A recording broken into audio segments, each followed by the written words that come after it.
Hey there, truth seekers. Today we're cracking open one of the biggest historical cover-ups you've never heard of. Because that's kind of the whole point. We're talking about Tartaria, an empire so massive it stretched across half of Eurasia, showed up on maps for centuries, and then, poof, vanished. Not from the earth, mind you, just from every history book you've ever read. Wild, right? How does an entire continental empire just get memory holed out of existence? Well, buckle up because we're about to find out. Here's the kicker. Pull up any world map from the 1600s through the 1800s, and you'll see it clear as day. Tartaria, printed right there across massive chunks of Asia. French maps, British maps, Russian maps. They all agree this place existed. Fast forward to your high school history class, and suddenly there's zero mention of it. Zilch, nadi. It's like someone took a giant eraser to an entire civilization. So either every cartographer for 3 centuries was having the same fever dream, or something seriously weird happened between then and now.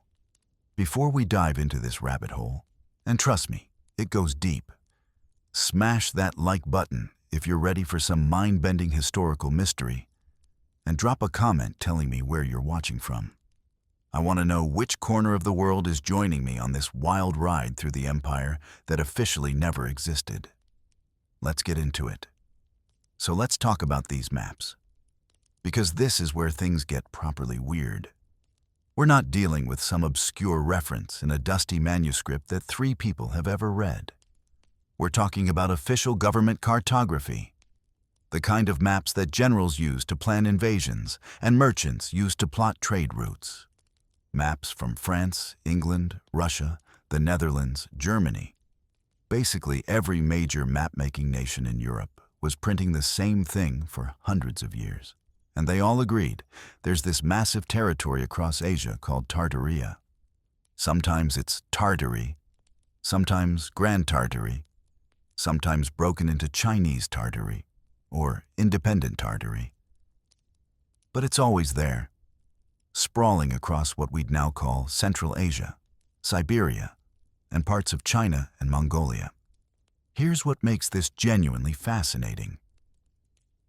These weren't decorative maps for wealthy collectors to hang on their walls. These were working documents. The 1742 French royal cartographer Guillaume de Lisle created detailed maps showing Tartaria with precise borders and regional divisions. The British cartographer Hermann Moll did the same thing around 1720. Russian maps from the 1700s and 1800s clearly marked Tartarian territories, which is particularly interesting since Russia would theoretically have the most direct knowledge of what was actually happening in their neighboring regions. These maps included cities, mountains, rivers, all the standard geographic features you'd expect from legitimate cartography. They weren't leaving blank spaces with "Here be dragons" scrawled across them. They were documenting an actual place with actual geographic features. Now, before someone in the comments yells, "But Tartary was just a generic European name for Central Asian nomadic peoples," let me address that. Because yes, mainstream historians will tell you that's exactly what it was. They'll explain that Europeans used Tartary as a catch-all term for the vast, poorly understood regions beyond their borders, kind of like how ancient mapmakers used India to mean basically anywhere east of Persia that they hadn't personally visited. And look, that explanation works, right up until you start examining the details on these maps. Because if Tartaria was just European ignorance given a fancy name, why did the maps keep getting more detailed and specific over time instead of less?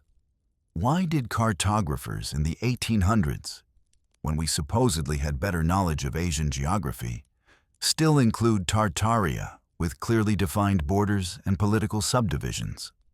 The Encyclopedia Britannica from 1771, yeah, the actual Encyclopedia Britannica, not some fringe publication, had an entry for Tartary describing it as a vast country in the northern parts of Asia.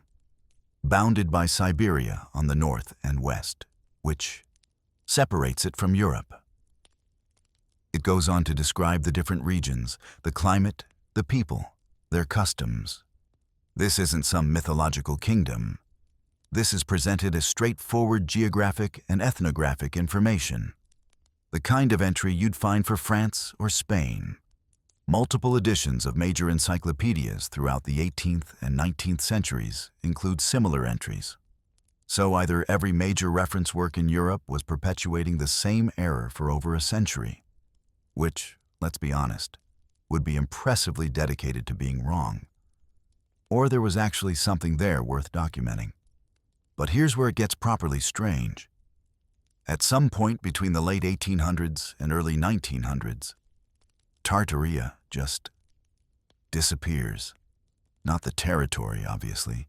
The land is still there, people still live there. But the name vanishes from maps, from encyclopedias, from official documents. It gets replaced with more specific national and regional designations: Mongolia, Manchuria, Turkestan, various Russian territories. Which, fine. You might say that's just more accurate modern naming conventions. Except that doesn't explain why the historical record also gets scrubbed. Modern history textbooks don't say the region formerly known as Tartaria, or what Europeans called Tartary. They just don't mention it at all, as if those centuries of consistent cartographic documentation never existed. Think about that for a second. We have maps from every major European power spanning hundreds of years, all showing the same massive territory with the same name. We have encyclopedia entries describing it in detail. We have historical accounts of travelers and diplomats visiting Tartarian courts.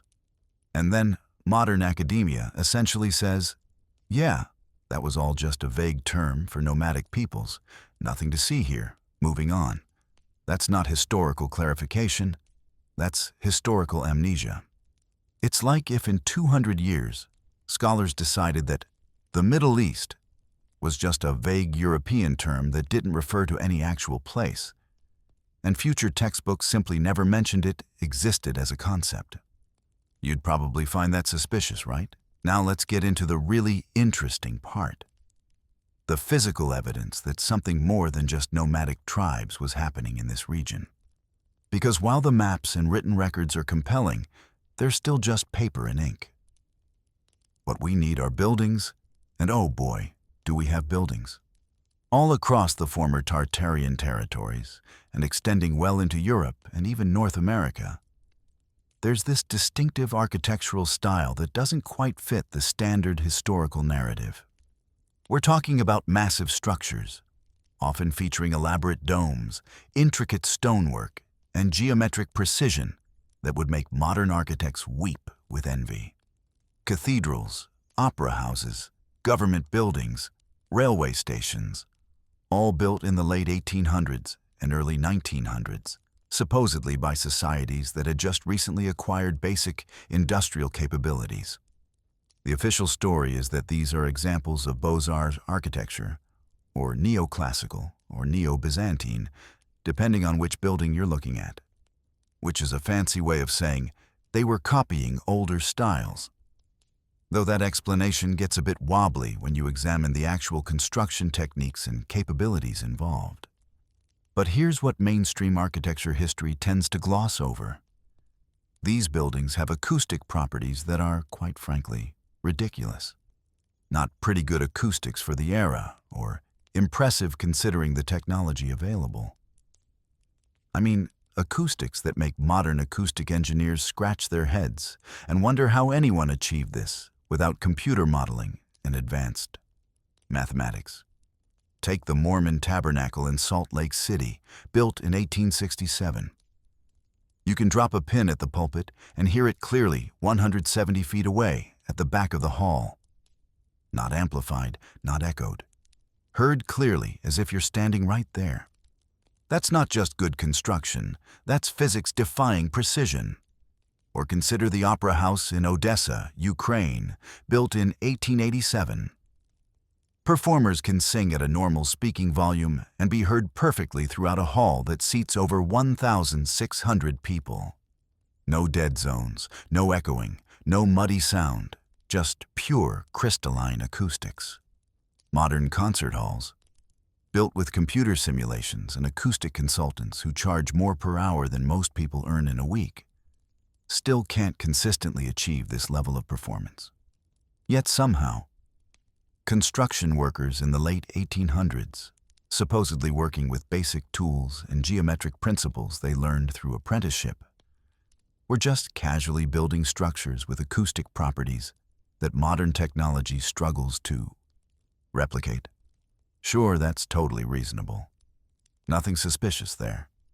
The excuse you'll usually hear is that these builders relied on centuries of accumulated knowledge and experience, passed down through craft guilds and architectural traditions.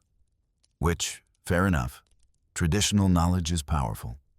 Except that explanation assumes a continuous, unbroken chain of architectural expertise specifically focused on acoustics.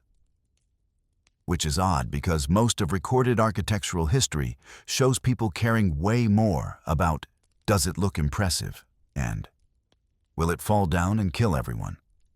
Then, can you hear a whispered conversation from 50 meters away? The ancient Romans built the Pantheon with incredible acoustics, sure. But then there's this massive gap in architectural achievement before we suddenly get back to physics-defying sound engineering in the 1800s. What happened to all that acoustic knowledge during the intervening centuries? Did everyone just collectively forget how sound works and then suddenly remember? But wait, it gets weirder. Modern acoustic researchers have discovered something fascinating about many of these old structures. They interact with specific sound frequencies in ways that seem almost deliberate, like they were designed with particular frequencies in mind. Studies at locations like the Hypogeum of Malta, an underground temple complex dating back thousands of years, show that the chambers resonate at 110 to 111 hertz. That's not random. That's a very specific frequency that, according to contemporary neuroscience research, affects human brain activity.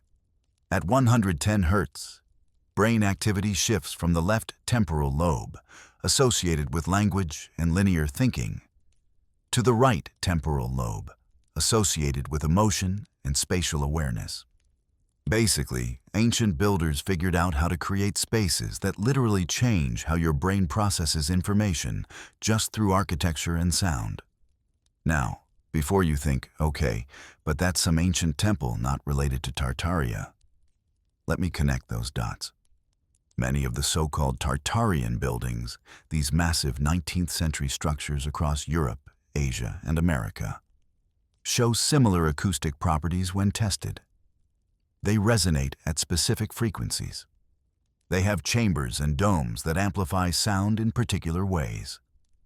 They feature architectural elements like parabolic domes and carefully calculated proportions that modern acoustic engineers recognize as sophisticated sound management techniques. The official explanation is that architects in the 1800s were just really good at copying classical designs.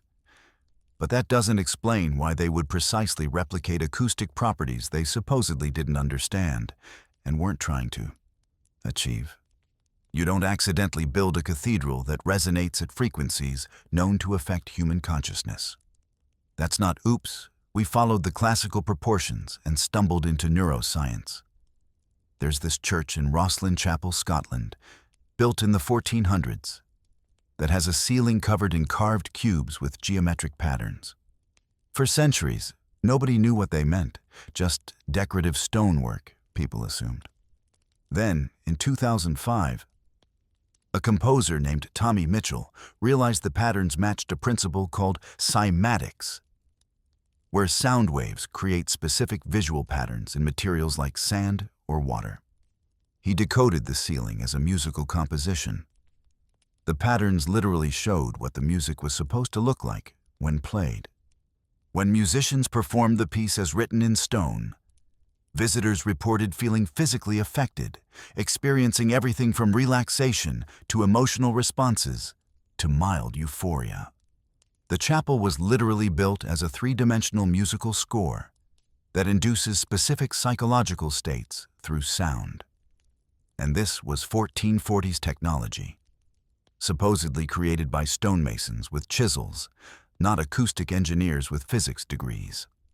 Here's where the Tartaria connection gets interesting. Many of the architectural features in these old buildings, the ornate domes, the specific geometric proportions, the careful acoustic design, show up consistently across vast geographic areas. You see the same architectural principles in a cathedral in St. Petersburg as in an opera house in Buenos Aires or a train station in Mumbai. The standard explanation is cultural diffusion. Architectural styles spread through trade, colonization, and professional exchange. Architects travel, ideas spread, everyone copies the hot new design trend. Perfectly reasonable explanation, except that doesn't account for the precision involved. These buildings don't just look similar, they function similarly. They have the same acoustic properties, the same mathematical proportions, the same relationship between form and sonic function. It's like if you found ancient temples scattered across 5 continents that all had Wi-Fi routers carved into the walls. And historians insisted it was just coincidental that everyone independently decided to carve router-shaped decorations. At some point, coincidence stops being a satisfying explanation, and you have to consider that maybe there was some shared knowledge or technology being applied across these different locations. Modern experiments in cymatics, the study of visible sound vibration, have shown that specific frequencies create specific geometric patterns. Play a 432 Hz tone through a speaker placed under a plate of sand, and the sand arranges itself into intricate, snowflake-like patterns. Change the frequency, change the pattern. Every frequency has its corresponding geometric form. Now look at the architectural details in these old buildings, the carved rosettes, the geometric patterns in floor tiles, the shapes of domes and arches. And many of them match cymatic patterns.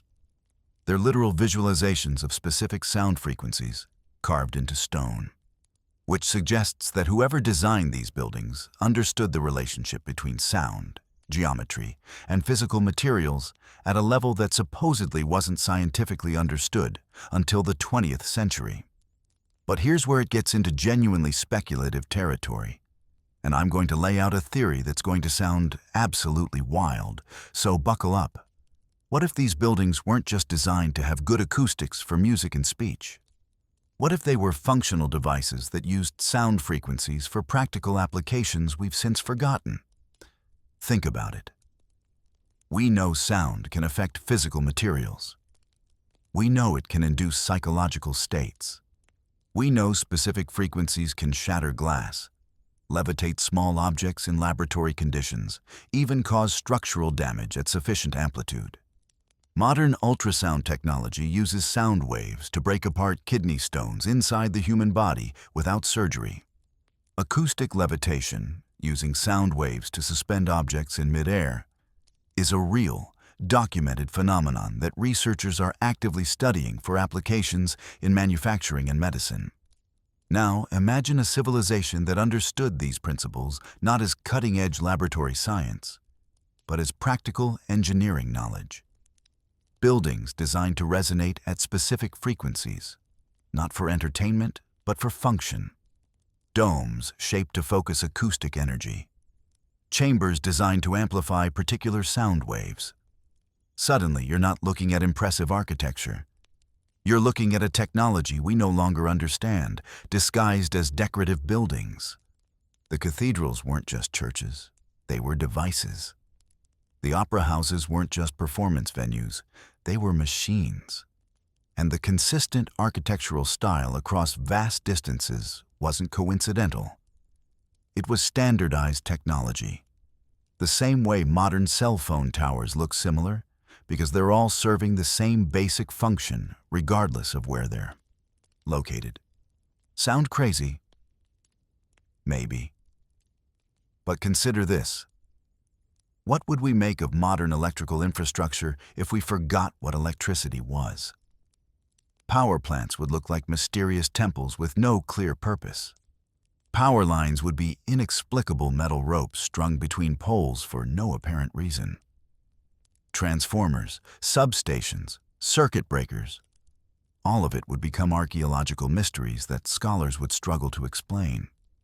Clearly, these were decorative features, they'd say, perhaps ritual objects. The ancient people must have believed these metal towers had spiritual significance. And if you tried to suggest, no, actually these were part of a wireless power distribution network, you'd sound like a lunatic proposing impossible ancient technology. That's potentially what we're dealing with when we look at these old buildings with their inexplicable acoustic properties and sophisticated sound engineering. We see the form, but we've lost the function. We recognize that something impressive is happening. Wow, great acoustics. But we've forgotten what they were actually for. And because mainstream history insists these buildings were all constructed in the late 1800s by societies that supposedly had no advanced acoustic knowledge, we're stuck with the cognitive dissonance of admiring buildings that shouldn't technically be possible given the assumed technological limitations of their builders. The Tartaria theory suggests a different interpretation, that these buildings predate the dates we've assigned them, that they're remnants of a more technologically sophisticated civilization whose understanding of sound and resonance exceeded our own, and that when that civilization collapsed or was conquered, we inherited their buildings without inheriting the knowledge of what they actually did. We turned their functional installations into cultural landmarks, museums, and concert halls, appreciating their beauty and acoustic quality while completely missing their original purpose. And before you dismiss this as too fantastic to consider, remember that we've already done exactly this with other ancient technologies. The Antikythera mechanism, an ancient Greek device that turned out to be a sophisticated astronomical calculator, was fished out of a shipwreck in 1901 and sat in a museum for decades before anyone figured out what it actually did. Scholars initially thought it was just decorative metalwork or maybe some kind of astrolabe. It took modern X-ray technology and computer modeling to reveal that this 2,000-year-old device had gear mechanisms so precise and sophisticated that nothing comparable appeared in Europe until the 14th century. The ancient Greeks were building analog computers 13 centuries before medieval Europeans figured out complex mechanical gearing.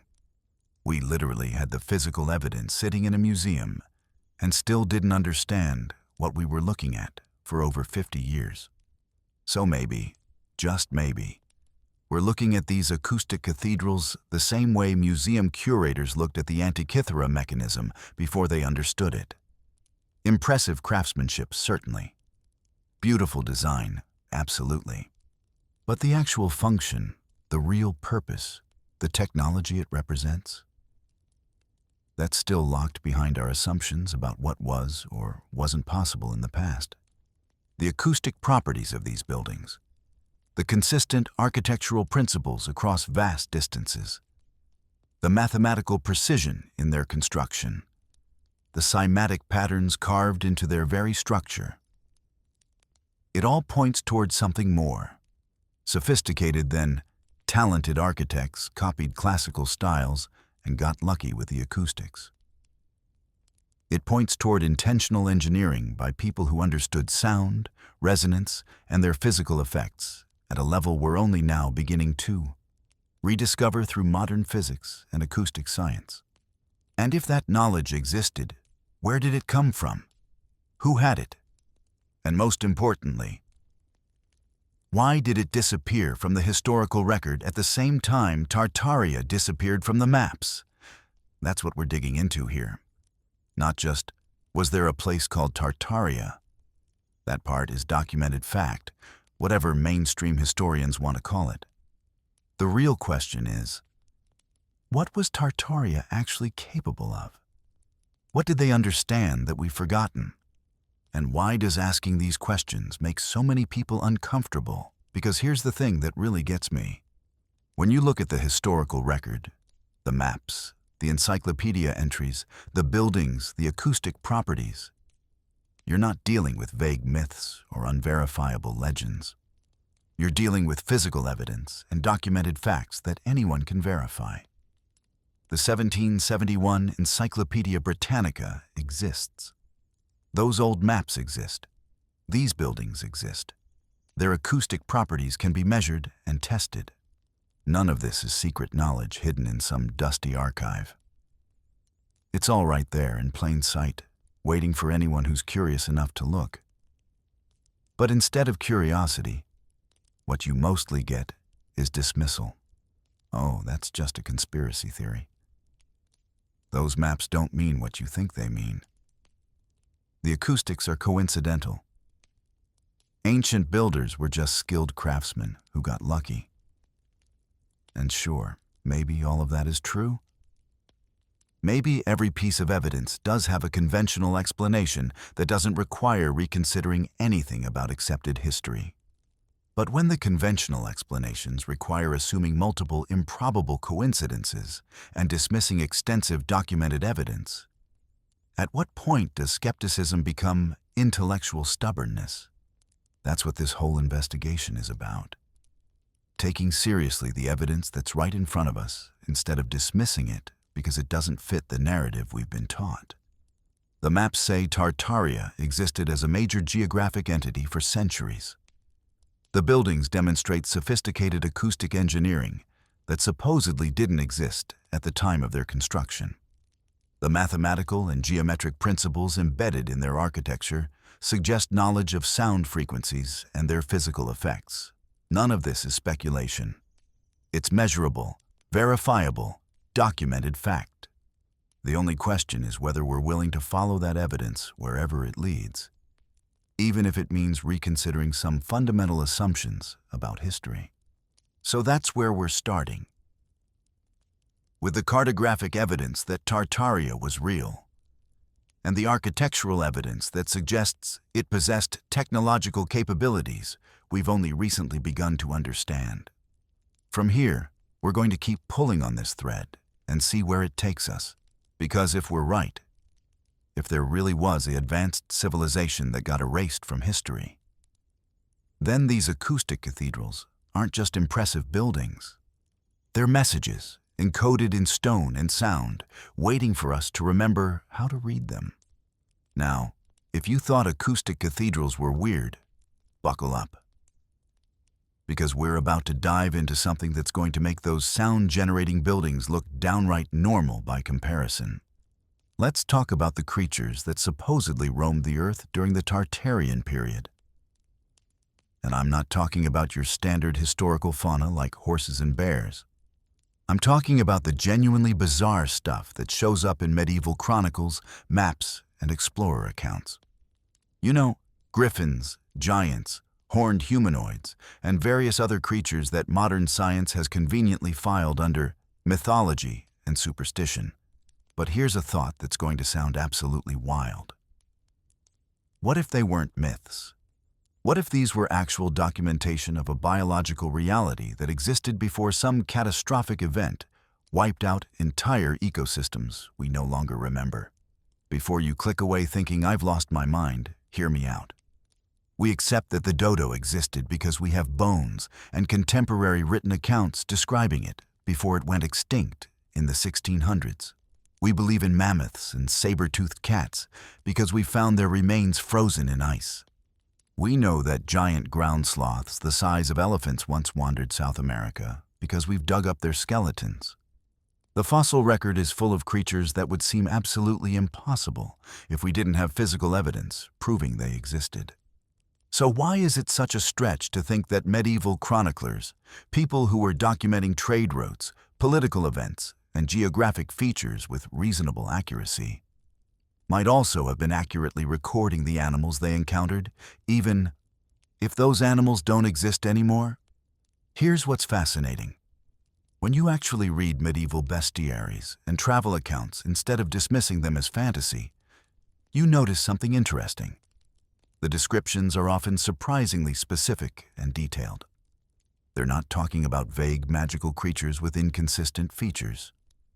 They're describing animals with particular anatomical characteristics, behaviors, habitats, and even migration patterns.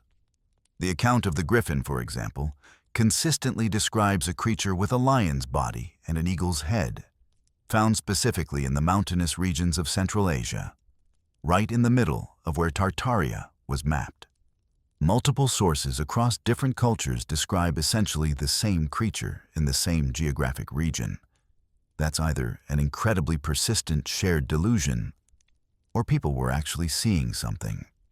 Now, the standard academic explanation is that these were misidentified known animals, or that travelers were repeating stories they'd heard without actually seeing the creatures themselves. And sure, that probably accounts for some of it. Medieval people absolutely did see a rhinoceros and think dragon, because they had no frame of reference for what a rhino was supposed to look like. Fair enough.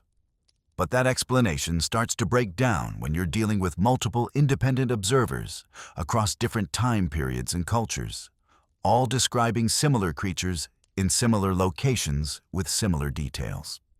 At some point, coincidence stops being a satisfying answer. Let's talk about giants, because this is where things get properly weird and the cover-up allegations start to sound disturbingly plausible.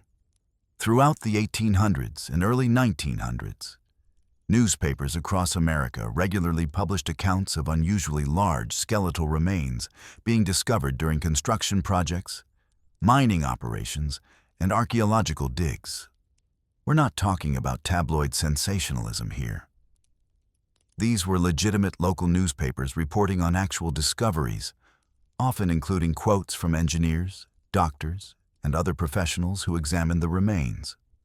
The reports describe human skeletons ranging from 7 to 12 feet tall, sometimes with unusual skull formations, double rows of teeth, and other anatomical anomalies. These discoveries were made in burial mounds, in caves, and in various other archaeological contexts that suggested they were ancient remains, not recent hoaxes. And here's where it gets suspicious. Many of these skeletal remains were reportedly taken by the Smithsonian Institution for study and then disappeared, not studied and determined to be normal human remains misidentified as giants, not discovered to be hoaxes and debunked. Just vanished. Gone. No longer in the collection, no records of their examination, nothing. When researchers in recent decades have tried to track down these specimens to verify the old newspaper accounts, the Smithsonian's official response has basically been, "We have no record of that," despite documented correspondence showing that the institution definitely received the remains. That's not academic skepticism. That's evidence destruction, which is a weird thing to do if you're a scientific institution supposedly dedicated to preserving and studying historical artifacts. Now, you might say, well, maybe those newspaper accounts were just wrong or exaggerated, or the remains were misidentified. Except we have photographs. Not many, because photography in the late 1800s wasn't exactly commonplace. But there are documented photographs showing unusually large skeletal remains being excavated, measured, and examined by people who look genuinely bewildered by what they've found. Some of these photos have been dismissed as forgeries. And sure, photo manipulation existed even in the 1800s, so that's possible. But all of them? Every single documented discovery across multiple states and decades? That requires assuming a massive, coordinated hoax involving newspapers, photographers, engineers, doctors, and local officials all conspiring to create fake, giant skeletons for what reason exactly? Newspaper sales? In an era when you could sell papers just fine by reporting on actual news, the alternative explanation, that there really were populations of unusually large humans in North America's ancient past, and that evidence of their existence has been systematically suppressed. Sounds like paranoid conspiracy thinking right up until you start examining the pattern of evidence and the institutional response to it. It's not just that individual specimens disappeared. It's that entire categories of archaeological evidence have been memory-holed out of the academic record. Mention giant skeletons to a mainstream archaeologist, and you'll get eye-rolling and dismissal. Mention them to people who lived in areas where they were discovered, and you'll get, "Oh yeah, my grandfather worked on that dig, said they found some weird stuff before the government took it away." That's not mythology. That's living memory being contradicted by institutional denial. But let's get even weirder. Because we're already this far down the rabbit hole, so we might as well go all the way. Some of those old newspaper accounts don't just describe unusually large humans.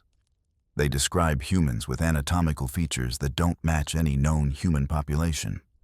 We're talking 6 fingers instead of 5. Skulls with elongated craniums that looked nothing like the result of artificial cranial deformation. Jawbones that suggest very different facial structures. Basically, features that indicate these weren't just tall humans. They were possibly a different human subspecies or related species that we no longer have in the modern population. Which, from an evolutionary perspective, isn't actually that crazy.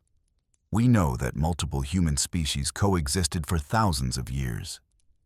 Neanderthals, Denisovans, Homo floresiensis, they were all running around at the same time as Homo sapiens.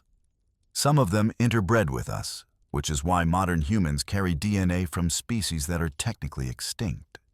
So the idea that there were other human variants or subspecies that survived longer than we currently believe, possibly even into historical times in isolated regions, isn't scientifically impossible. It's just inconvenient for the tidy evolutionary timeline we've constructed where modern humans emerged, spread across the globe, and were the only game in town for the last 10,000 years or so.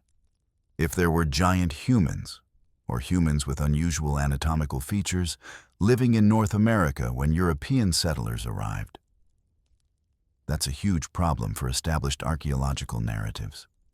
It means we've fundamentally misunderstood the population history of the Americas, which means everything built on that understanding needs to be reconsidered. That's a massive academic headache, and institutions have historically been pretty good at making headaches disappear rather than dealing with them. Now let's connect this back to Tartaria, because this isn't just about random cryptozoological mysteries. If Tartaria was real, if it was the advanced civilization that covered huge swaths of Eurasia, and if it collapsed suddenly sometime in the recent past, then we'd expect to see exactly the kind of biological anomalies we're discussing. A major civilization collapse doesn't just affect humans, it affects entire ecosystems. When the Roman Empire fell, trade networks collapsed, agricultural systems failed, and regions that had been densely populated became wilderness. Species that had been kept in check by human activity exploded in population, while species that depended on human civilization died out. The post-Roman period saw massive ecological changes across Europe that took centuries to stabilize. Now imagine that same process, but orders of magnitude more catastrophic. Imagine a civilization collapse so severe that it erased the civilization from historical memory and buried entire cities under layers of earth. Whatever caused that level of destruction, whether it was a natural disaster, a war, a pandemic, or something else entirely, would have had devastating effects on every living thing in the region. Species that depended on the Tartarian civilization would have gone extinct. Species that the Tartarians had kept under control would have run wild and then possibly died out from overexpansion. The entire biological balance of half a continent would have been thrown into chaos. And if that civilization had been advanced enough to genetically manipulate species, or to maintain populations of creatures that required specialized care, those species would be the first to die out when the infrastructure supporting them collapsed. Just like how zoo animals wouldn't survive long if human civilization disappeared tomorrow. Modern endangered species only exist because of massive human intervention. Captive breeding programs, protected habitats, veterinary care. Without that support system, they'd be extinct within a generation. So if Tartaria had been maintaining unique species, either through domestication or genetic engineering or just ecological management, those species would have vanished along with the civilization.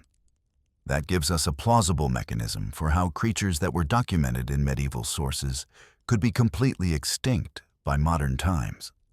It wasn't a gradual process over millions of years. It was a sudden collapse within historical memory, but far enough in the past that we've lost the direct records of what existed before. The medieval chroniclers were documenting the tail end of a much richer biological diversity that had mostly already collapsed. They were seeing the last survivors, the remnants, and recording them as curiosities because even in their time, these creatures were already becoming rare and strange. A few generations later, they're gone entirely, and we're left with the written accounts that everyone assumes must be mythology, because surely if those creatures existed, we'd have more evidence. Except we do have evidence. It's just been systematically removed from the archaeological record or dismissed as misidentification and hoaxes. All right. So we've established that Tartaria might have had some seriously weird fauna. Now let's talk about infrastructure, because this is where the theory gets into genuinely mind-bending territory. We need to discuss star forts, those geometric military fortifications that show up all over the world and supposedly have everything to do with defense and nothing to do with anything else. Official history says these were built starting in the 1500s, when gunpowder artillery made traditional castle walls obsolete. The star-shaped design with its angular bastions was supposedly developed to minimize blind spots and maximize defensive fire coverage. Makes perfect sense from a military engineering standpoint. Except, here's the problem. When you actually map out where these forts are located and examine their construction, they start looking a lot less like defensive positions and a lot more like nodes in some kind of global network. First, the distribution. Star forts show up everywhere. I mean everywhere. Europe, Asia, North America, South America, Africa. Every continent has them. They follow remarkably similar design principles despite being built by supposedly independent cultures with no contact between them. A star fort in Russia looks fundamentally similar to one in Brazil, which looks similar to one in India. The standard explanation is that this was just good military engineering spreading through trade and warfare. Everyone figured out that star-shaped forts worked better, so everyone built them. Fair enough. Except that doesn't explain why they're often located in places that make no strategic military sense whatsoever. Some of these forts are built in the middle of nowhere, not near trade routes or population centers, with no obvious tactical value. Others are positioned in locations where they couldn't effectively defend anything, even if they tried. From a pure military standpoint, a lot of star forts are essentially useless. They're too small to garrison significant troops, too remote to protect valuable assets, and too weirdly positioned to control strategic territory. So if they're not actually effective fortifications, what are they? That's where the alternative theory gets interesting. What if these weren't forts at all? What if they were power stations, nodes in a global wireless energy transmission network? Before you laugh that off as ridiculous Tesla fanboy speculation, let's look at what we actually know about these structures. First, they're almost universally built on or near geomagnetic anomalies, places where the Earth's magnetic field shows unusual properties. That's not coincidental. Multiple researchers have measured elevated electromagnetic readings at star fort locations, particularly during geomagnetic storms. These places literally light up with electrical activity when the Earth's magnetic field fluctuates, which is not what you'd expect from random military fortifications built wherever some general thought looked defensible. Second, The geometry. That star shape isn't just aesthetically pleasing, it's functionally identical to designs used in modern electrical engineering for distributing power efficiently. The angular bastions create specific geometric patterns that, in electrical systems, help focus and direct electromagnetic fields. Tesla. Yes, that Tesla. Nikola Tesla. The guy who figured out alternating current and wireless power transmission, specifically experimented with geometric tower designs for his wireless power projects. His Wardenclyffe Tower used angular geometric elements to generate and transmit electricity wirelessly. The similarity to star fort architecture is striking. And before you say, that's just coincidence, remember that Tesla was obsessively studying historical architecture and ancient technologies looking for inspiration. Maybe he wasn't inventing wireless power. Maybe he was rediscovering it. Third, the materials. Many star forts are built using specific types of stone that have interesting electromagnetic properties. Granite, for example, which contains quartz crystals, is naturally piezoelectric. It generates electrical charge when compressed or vibrated. Many star forts are built primarily with granite or have granite elements specifically integrated into their bastions. From a defensive military standpoint, using granite is expensive and unnecessary. Any hard stone would work fine for stopping cannonballs. But if you're trying to interact with electromagnetic fields, granite makes a lot more sense. It's basically a natural semiconductor, capable of both generating and conducting electrical charge under the right conditions. Modern experiments have shown that when you subject certain star forts to electromagnetic fields, they exhibit measurable responses. Resonance effects, charge accumulation, electromagnetic anomalies that persist for hours after the external field is removed. That's not normal behavior for inert stone structures. That's what happens when you've built something that's interacting with electromagnetic energy in a structured, possibly intentional way. Researchers have detected these effects at multiple star fort locations independently, which rules out local geological quirks. There's something systematic happening with these structures and electromagnetic fields.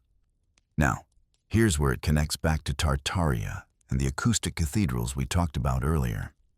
If Tartaria had advanced understanding of resonance and frequency, which the acoustic properties of their buildings suggest they did, then they presumably also understood electromagnetic resonance. Sound waves and electromagnetic waves follow many of the same physical principles. If you can engineer buildings to resonate at specific acoustic frequencies, you can engineer buildings to resonate at specific electromagnetic frequencies. The same mathematical and geometric principles apply. It's just a different part of the spectrum. So imagine a civilization that understood this relationship between geometry, materials, and electromagnetic fields. They build structures, star forts, at key points on the Earth's natural electromagnetic grid, the same way you'd place cell towers at optimal points for network coverage. These structures are designed to capture and amplify natural electromagnetic energy from the Earth's magnetic field and from atmospheric electrical phenomena. They use the star-shaped geometry to focus and direct that energy. And they use materials like granite because of their electromagnetic properties.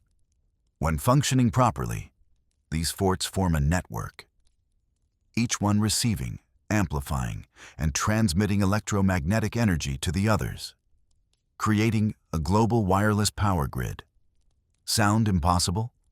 Nikola Tesla demonstrated wireless power transmission over 100 years ago. He sent electrical current through the Earth and lit up light bulbs miles away without any connecting wires. His experiments proved that you can use the Earth's natural electrical properties as a transmission medium. You just need the right equipment to tap into it and the right receiver setup to extract the power on the other end. The technology works. It's just not economically viable in a world where copper wire and power plants already exist, and the entire infrastructure is built around centralized power generation.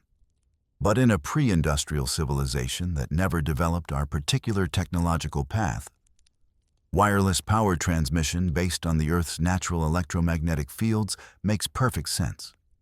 And here's the disturbing part.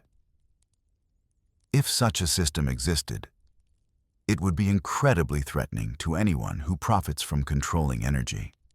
Imagine trying to sell coal or oil to people who can pull unlimited electrical power straight from the Earth using simple geometric structures made of stone. You can't monopolize that. You can't put a meter on it. You can't control who has access to it. It's the ultimate decentralized power system, which makes it the ultimate nightmare for centralized power interests. If you wanted to destroy a civilization that used this technology and ensure it could never return, you'd need to do two things: destroy the physical infrastructure and erase the knowledge that it ever existed from historical memory. Which brings us right back to the mystery of Tartaria's disappearance and the systematic removal of evidence. If Tartaria had wireless power technology based on star forts and geometric architecture, and if that technology represented an existential threat to emerging industrial capitalism and its dependence on centralized, controllable energy sources, then you have a motive for erasing Tartaria from history. It's not just about conquering territory or suppressing a rival civilization. It's about destroying an alternative technological path that would make your entire economic system obsolete. Think about how many fortunes are built on energy. Oil companies, coal companies, natural gas, nuclear power, even renewable energy corporations. They all depend on controlling the means of power generation and distribution. If there's a technology that makes all of that unnecessary, that lets anyone, anywhere access power freely just by building the right structure in the right location, that's not just a scientific curiosity. That's a revolution that would overturn the entire global economic order. The people profiting from the current system have every incentive to ensure that such technology stays buried, both literally and historically.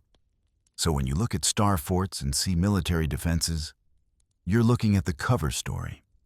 The forts got reframed as military installations because that's an explanation everyone can understand and accept, and it conveniently obscures their actual function. Just like how the acoustic cathedrals got reframed as impressive architecture rather than functional sound technology. The technology is still there, still working to some degree, but we've forgotten what it does because we've been told it's something else entirely. And anyone who suggests otherwise gets labeled a conspiracy theorist and dismissed out of hand, which is a very effective way to prevent serious investigation of uncomfortable questions. The biological anomalies, the acoustic architecture, the star forts, they're all pieces of the same puzzle. A civilization that understood sound, resonance, electromagnetic fields, and their practical applications. A civilization that either domesticated or bioengineered unique species that vanished when the supporting infrastructure collapsed. A civilization that built globally consistent architecture not for aesthetics, but for function. And a civilization that got systematically erased from the historical record, with its buildings reinterpreted as something harmless and its technologies forgotten entirely. That's not ancient history we're talking about. Based on the maps and the architectural evidence, this was happening in the 1700s and 1800s, just a few generations ago. Which means the erasure was recent enough that there might still be records, still be physical evidence, still be knowledge hiding in archives and family histories and suppressed scientific studies. The cover-up is historically close to us, which means it's potentially unravelable if we're willing to look closely enough and question the convenient explanations we've been given. So that's where we are. Standing on the edge of a historical mystery that involves lost civilizations, suppressed technology, biological anomalies, and institutional cover-ups. And the question we have to ask ourselves is, Do we accept the official story that dismisses all of this as coincidence and misunderstanding? Or do we follow the evidence and see where it actually leads? Because the evidence is pointing towards something a lot bigger and stranger than mainstream history is willing to acknowledge. So we've established that there's weird architectural stuff happening, bizarre biological anomalies, and suspicious electromagnetic infrastructure masquerading as military forts. Now let's talk about something that should be straightforward but somehow isn't: language. Specifically, what happened to the word Tartaria itself? And why does its linguistic fingerprint show up in the most unexpected places across Eurasia? Because if you start digging into etymology and toponyms, that's place names, for anyone who didn't take a linguistics course, you find traces of Tartarian influence scattered across half the planet, like linguistic breadcrumbs leading back to a civilization that officially never existed.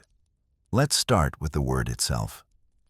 Tartaria, or Tartary, supposedly comes from Tatar, referring to Turkic and Mongolic peoples of Central Asia. Standard explanation, perfectly reasonable, case closed. Except when you actually trace the etymology, things get murky fast. The term Tatar itself has contested origins. Some scholars say it derives from Tata, a Mongolic tribal name. Others point to Persian or Chinese sources. But here's what's interesting. The word Tartarus shows up in ancient Greek, meaning the deep abyss below the underworld, a primordial realm from before creation. That's a weird coincidence, right? The Greeks used Tartarus for a mythological underworld, and then centuries later, Europeans just happened to apply a similar sounding name to a mysterious eastern territory? That's either linguistic coincidence, or there's some deeper connection nobody's talking about. Now, before you think I'm reading too much into similar sounds, let me point out that this pattern repeats across multiple languages. In Arabic sources, you find references to Tataristan, with descriptions that match the Tartarian territories on European maps. In Russian, Tartaria appears in official documents and maps. In Latin, it's Tartaria. These aren't different cultures independently coming up with similar names. They're all documenting the same entity, just spelled according to their own linguistic conventions. That suggests the name had genuine geographic and political significance. Not that it was just a vague catch-all term Europeans made up, because they didn't know what else to call the region. But here's where it gets genuinely fascinating. When you map out place names across Eurasia that have tar, tat, or similar roots, you find them clustered in patterns that suggest a once unified naming convention. You've got Tatarstan, an actual modern republic in Russia, Tartaria in historical documents, Tartary on maps. But then you also find rivers, mountains, cities, and regions with similar etymological roots scattered across Kazakhstan, Siberia, Mongolia, and even extending into Eastern Europe. These toponyms don't just randomly appear. They follow the exact geographic boundaries that historical maps attributed to Tartaria. It's like someone took a linguistic stamp and marked out their territory with consistent place names. And then, when that civilization disappeared, the names remained, even though nobody remembers why they're there. Compare this to how the Roman Empire left linguistic traces. We can trace Latin roots through modern Romance languages: Spanish, French, Italian, Romanian. We can identify Roman place names across Europe and North Africa. The linguistic archaeology is clear and uncontested because everyone agrees Rome existed and left its mark on the cultures it influenced. Now imagine if mainstream academia insisted Rome never existed, and all those Latin-derived languages were just coincidental linguistic evolution. That's essentially what's happening with Tartarian linguistic traces. The evidence is there, documented and mappable. But the official position is, nothing to see here, move along. And it's not just toponyms. Folk etymology, the stories and sayings embedded in regional languages, preserves fragments of something older. Across Central Asia and Siberia, you find proverbs, folk tales, and linguistic constructions that don't quite fit the languages they're preserved in. They're like borrowed words that have been absorbed into the local language, but clearly come from somewhere else. Linguists call these substrate languages, the linguistic remains of earlier populations that got absorbed or replaced. Usually, you can trace where substrate elements came from. Latin substrates in English came from Roman Britain. Norse substrates came from Viking settlements. But with these Central Asian and Siberian fragments, they don't trace back to any known language family. They're orphaned linguistic elements that linguistically shouldn't exist, but clearly do.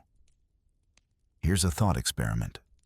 If Tartaria was real, and if it had its own language or linguistic traditions, and if that civilization collapsed suddenly, what would we expect to find? We'd expect toponyms that nobody can fully explain. We'd expect substrate elements in regional languages that don't trace to known sources. We'd expect place names that follow consistent patterns across vast distances, suggesting a unified cultural sphere. We'd expect all of this to cluster in the exact regions where historical maps showed Tartaria. And, surprise, that's exactly what we find. The linguistic evidence points toward a civilization that was erased from political maps, but couldn't be entirely erased from the linguistic landscape because language is sticky.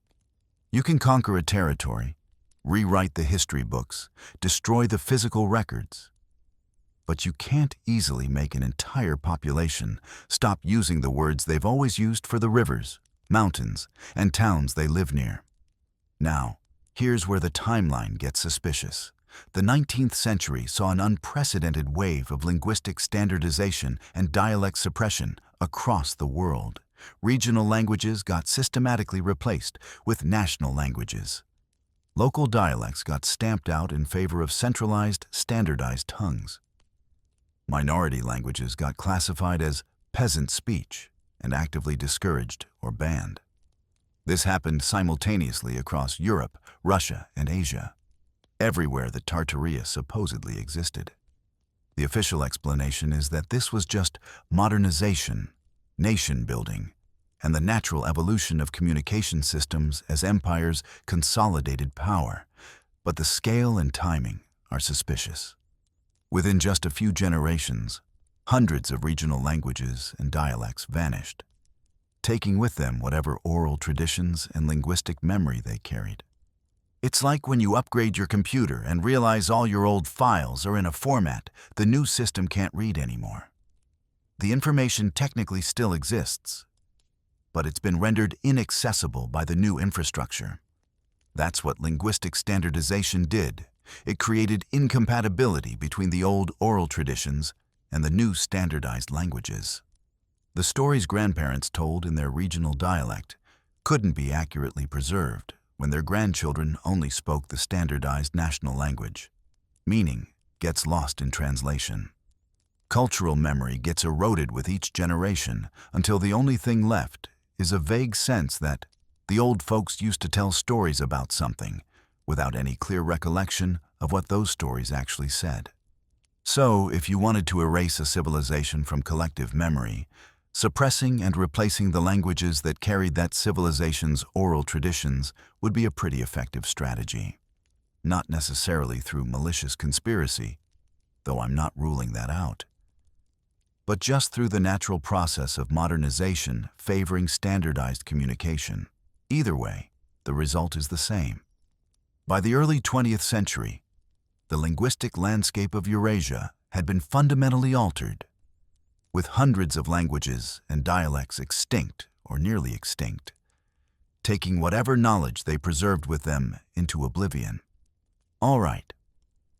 So we've established that language got weird around the time Tartaria disappeared. Now let's talk about something that's going to sound absolutely bonkers, but is actually observable physical reality. Buried cities. not ancient buried cities that are clearly archaeological sites from thousands of years ago. I'm talking about relatively modern buildings from the 1700s and 1800s that are somehow buried under several feet of earth with their first floors now functioning as basements. This phenomenon shows up in cities all over the world, and the standard explanation is gradual accumulation of street fill, or intentional raising of street levels for drainage and sanitation, which sounds plausible until you actually examine the specifics and realize that explanation doesn't hold up under scrutiny. Let's start with Seattle, because it's one of the most documented examples. The city officially regraded and raised street levels after a fire in 1889, deliberately burying the original first floors of buildings to improve drainage and sanitation. Fair enough. That's documented historical fact. Except when you go into the Seattle Underground, the tourist attraction that takes you through those buried original streets, you notice something strange. The buried level isn't just streets and building facades. There are intact storefronts with original signage, interior details, architectural features that suggest these weren't hastily constructed buildings that the city decided to bury a few years later. They look like established, mature construction that had been in use for longer than the official timeline suggests. And the amount of fill required to bury entire blocks of buildings under 10 to 15 feet of earth is, let's just say, moving that much dirt is a logistical nightmare, even with modern equipment. Supposedly, they did it with horses and shovels. But Seattle isn't unique. Walk through the basement levels of old buildings in Chicago, and you'll find what were clearly ground floor windows now below street level, sometimes 8 or 10 feet down. Same thing in New York, Boston, Philadelphia. Pretty much every old American city has buildings whose original first floors are now underground. The standard explanation is that cities gradually raised their street levels over decades as they added utilities, improved drainage, and dealt with infrastructure needs. Streets got paved and repaved, each layer adding a few inches, and over a century that adds up to several feet of elevation change. Perfectly reasonable explanation that accounts for maybe 3 or 4 feet of gradual accumulation. It doesn't explain buildings with their entire first floors, 12 to 15-foot ceilings, buried under street level, unless you believe cities were adding multiple feet of fill every few years, which would have been economically ridiculous and practically impossible with the technology available. Now let's go to Europe, where the phenomenon is even more pronounced. St. Petersburg. Russia has buildings with multiple buried levels, not basement storage that was always intended to be underground. Architectural details indicate these were designed as above-ground floors with natural light, proper ventilation, and ground-level access. Yet they're now several stories below current street level. The official explanation blames natural sedimentation and gradual accumulation. But St. Petersburg is only about 320 years old. That's not enough time for natural geological processes to bury buildings under 10 to 20 feet of sediment unless something seriously catastrophic happened. And the same pattern shows up in Moscow, across Central Europe, in Italy, anywhere you find cities from the pre-modern era. You find evidence of buried original street levels that don't match the official timeline for gradual urban development.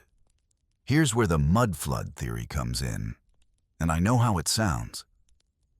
Like something from a disaster movie, not legitimate historical investigation. But bear with me, because the geological evidence for some kind of massive flooding or earth movement event is actually pretty compelling once you start looking for it. The theory goes that sometime in the relatively recent past, possibly during the 18th or 19th century, there was a catastrophic event that buried large portions of cities under a wave of liquefied earth. Not a water flood that recedes, but a mud flood. Earth that's been liquefied by seismic activity, volcanic eruptions, or some other geological catastrophe, flowing like a tsunami and then settling over everything in its path. This isn't as crazy as it sounds. Modern geology recognizes liquefaction as a real phenomenon that occurs during major earthquakes.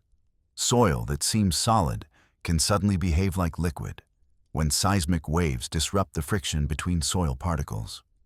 In severe cases, liquefied soil can flow downhill, burying structures and landscapes. The 1964 Alaska earthquake caused massive liquefaction that destroyed entire neighborhoods. The 2011 Christchurch earthquake in New Zealand created liquefaction so severe that buildings sank into the earth and streets were buried under liquefied soil that solidified after the shaking stopped. So the basic phenomenon is well documented and understood by modern science. The question is whether something similar happened on a much larger scale in the recent historical past. And here's where it gets interesting. There are written accounts of exactly this kind of catastrophe. Multiple sources from the 18th and 19th centuries describe earthquakes, volcanic eruptions, and other geological disasters that created moving earth and buried structures. These accounts are usually dismissed as local phenomena or exaggerated descriptions of normal flooding. But when you map them out geographically, they cluster around the same time period and across regions that correlate with where Tartaria was mapped. It's like there was a wave of geological catastrophes that swept across Central Asia and extended into Europe and North America over the course of a few decades in the late 1700s and early 1800s. Now, standard geology doesn't really have an explanation for a synchronized global geological event. Earthquakes, volcanoes, floods. These are regional phenomena caused by local tectonic conditions. For them to all happen within the same general time frame across multiple continents would require some kind of external trigger, something affecting the entire planet simultaneously. Which brings up uncomfortable questions about what could cause that level of global geological disruption. Solar activity? Comet impact? Magnetic pole shift? We're getting into speculative territory. But the point is, if the physical evidence suggests something catastrophic happened, we need to at least consider what could have caused it, rather than dismissing it as impossible, because it doesn't fit our current geological models. The stratigraphic evidence, that's the layers of earth and sediment that geologists study, shows anomalies that are hard to explain through normal, gradual processes. In multiple locations, there are distinct layers of earth that appear to have been deposited rapidly rather than gradually. These layers sometimes contain artifacts, organic materials, and construction debris all mixed together, suggesting they were laid down suddenly during some kind of catastrophic event rather than through slow accumulation. Standard geology attributes these to known historical disasters, specific floods, earthquakes, volcanic eruptions that are documented in local records. But the number of these anomalous layers, their geographic distribution, and their clustering in a specific time period suggest something more systematic was happening. And here's the really unsettling part. Construction workers and utility crews who dig beneath modern cities regularly report finding intact structures that aren't on any historical record. Not ancient ruins, but relatively modern buildings with architectural details from the 1700s or 1800s, buried under streets that supposedly date to the same period. These discoveries usually get attributed to forgotten construction projects or misidentified building foundations. But the workers who actually see them describe finding rooms with finished walls, intact windows, doorways leading to buried corridors, structures that were clearly meant to be inhabited above ground, not built as underground storage. These accounts are anecdotal, sure, but they're remarkably consistent across different cities and different construction projects. Either there's a massive coincidence of workers all independently misidentifying what they're finding, or there really are buried structures beneath modern cities that don't appear in the official historical record. Think about the implications if the mud flood theory is even partially true. It means a catastrophic event buried cities across multiple continents within living memory. Recent enough that the buildings involved are recognizable as relatively modern construction, not ancient ruins. It means the historical record has either forgotten or deliberately obscured a geological disaster on par with nothing in recorded modern history. And it means the official timeline of urban development is wrong. Because these cities didn't gradually raise their street levels over decades. They were forced to rebuild on top of buried infrastructure because the original ground level had become uninhabitable. Connect this back to the Tartaria question, and you get a potential explanation for how an entire civilization could vanish from the historical record so quickly. If a mud flood or series of geological catastrophes buried major population centers, destroyed agricultural infrastructure, and disrupted the entire social and economic system, survivors would be focused on immediate survival rather than preserving historical records. Within one generation, detailed knowledge of what existed before would be lost. Within 2 generations, it becomes mythology. Within 3, it's forgotten entirely except for physical evidence.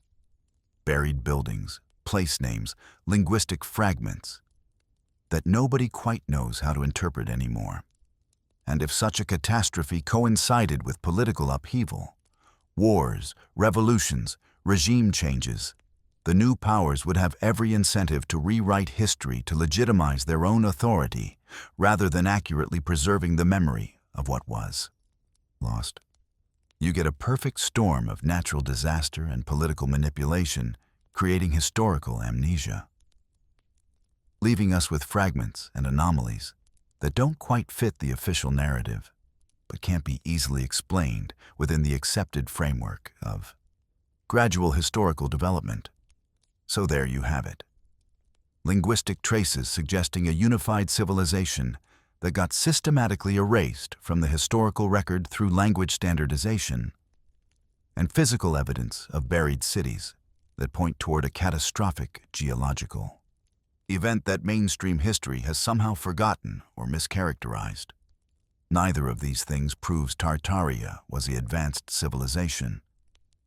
But they both suggest that something significant happened in the recent past that the official historical narrative isn't accurately representing. And when you combine this evidence with the acoustic cathedrals, the star forts, the biological anomalies, and the suspicious disappearance of Tartaria from maps and encyclopedias, you start to see a pattern that's harder and harder to dismiss as coincidence or misunderstanding. The question we're left with is, if all this evidence is real and observable, why isn't it part of mainstream historical understanding? Why does raising these questions get you labeled a conspiracy theorist rather than a curious researcher? And what would it take for the academic establishment to seriously investigate these anomalies instead of dismissing them out of hand? Because right now, we're in this weird position where the physical evidence is right there, visible to anyone who looks.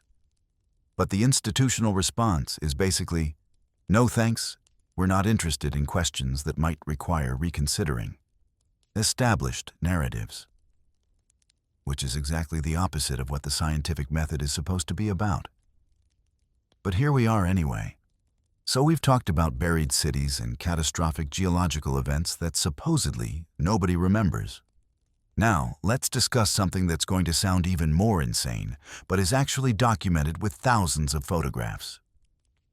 The World's Fairs of the late 1800s and early 1900s. These massive international exhibitions that supposedly showcased human achievement and progress. Beautiful temporary structures built for a few months of display and then demolished. Except, here's the thing that doesn't quite add up. When you actually look at the construction timelines, the architectural sophistication, and what happened to these buildings afterward, the official story starts seeming less like historical fact and more like a convenient cover story for something much stranger. Let's start with the basics. World's Fairs were these massive international exhibitions where countries would build elaborate pavilions to showcase their industrial achievements, cultural heritage, and technological innovations. The 1893 Chicago World's Fair, officially called the World's Columbian Exposition, is probably the most famous example. Official history tells us that architects and builders constructed an entire city of grand beaux-arts buildings, palaces, halls, courts, and monuments in just under 3 years. We're talking about structures with elaborate facades, intricate detailing, massive domes, and sophisticated engineering. The kind of buildings that would take modern construction crews years to complete, even with power tools, heavy machinery, and computer-aided design. Supposedly, late 1800s workers accomplished this with horses, manual labor, and hand tools. Sure, that's totally believable. The official explanation is that these were temporary structures built with staff, a mixture of plaster and fiber, over wooden frames, designed to look impressive but not intended to last. Which would make sense if we were talking about movie sets or theatrical backdrops. But look at the actual photographs of these buildings. We're not looking at painted canvas stretched over scaffolding. These structures have architectural details that require skilled stonemasons. Columns with elaborate capitals, friezes with carved relief work, statuary that looks genuinely three-dimensional. The interiors feature vaulted ceilings, grand staircases, ornate chandeliers, and detailed floor patterns. This isn't temporary construction. This is the kind of work that takes trained craftsmen months or years to complete for a single building. And supposedly, they were cranking out dozens of these structures simultaneously on an impossible timeline. Here's what really raises eyebrows. There are remarkably few photographs documenting the actual construction process. For an event that was supposed to showcase American industrial might and organizational capability, you'd think they'd want extensive documentation of how they accomplished this architectural miracle. But what we mostly have are photos of the finished buildings and photos of the demolition afterward. The in-between, the actual process of construction, the workers assembling these structures, the scaffolding and materials, that's strangely absent from the photographic record. Which is weird because photography in the 1890s was advanced enough for widespread documentation. It's not like cameras were so rare that nobody thought to photograph the construction of the century's most ambitious architectural project. And then there's the even stranger detail. Many of the photographs from these World's Fairs show eerily empty streets and plazas. These were supposed to be massive public events attracting millions of visitors. Yet photo after photo shows these grand buildings with almost nobody around. The official explanation is that photographers needed long exposure times and couldn't capture crowds well.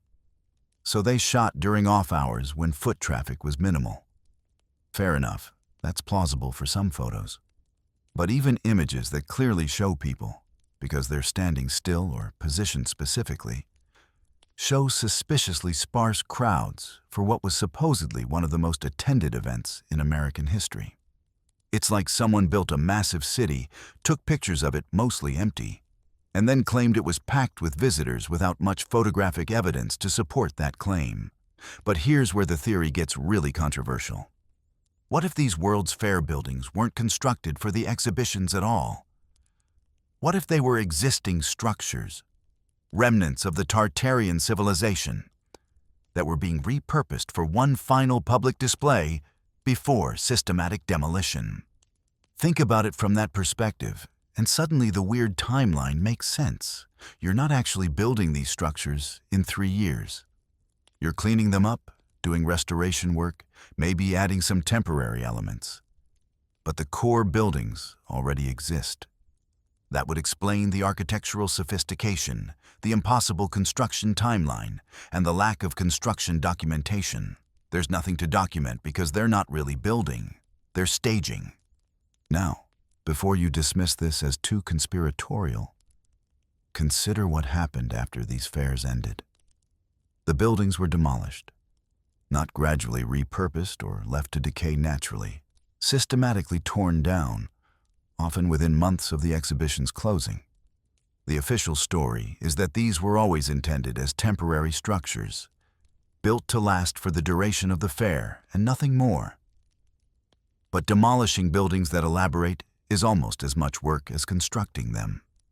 You'd think if you just spent 3 years and massive resources building these impressive structures, even if they were technically temporary, you'd leave them standing for a while. Maybe repurpose them for other uses.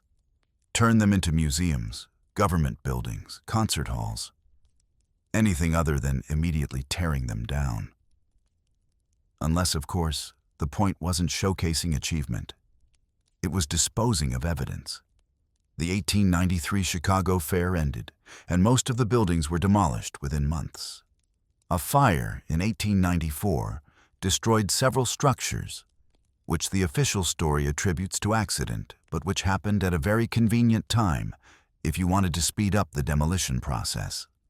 The few buildings that were left standing, like the Palace of Fine Arts, which later became the Museum of Science and Industry, are the exception that proves the rule.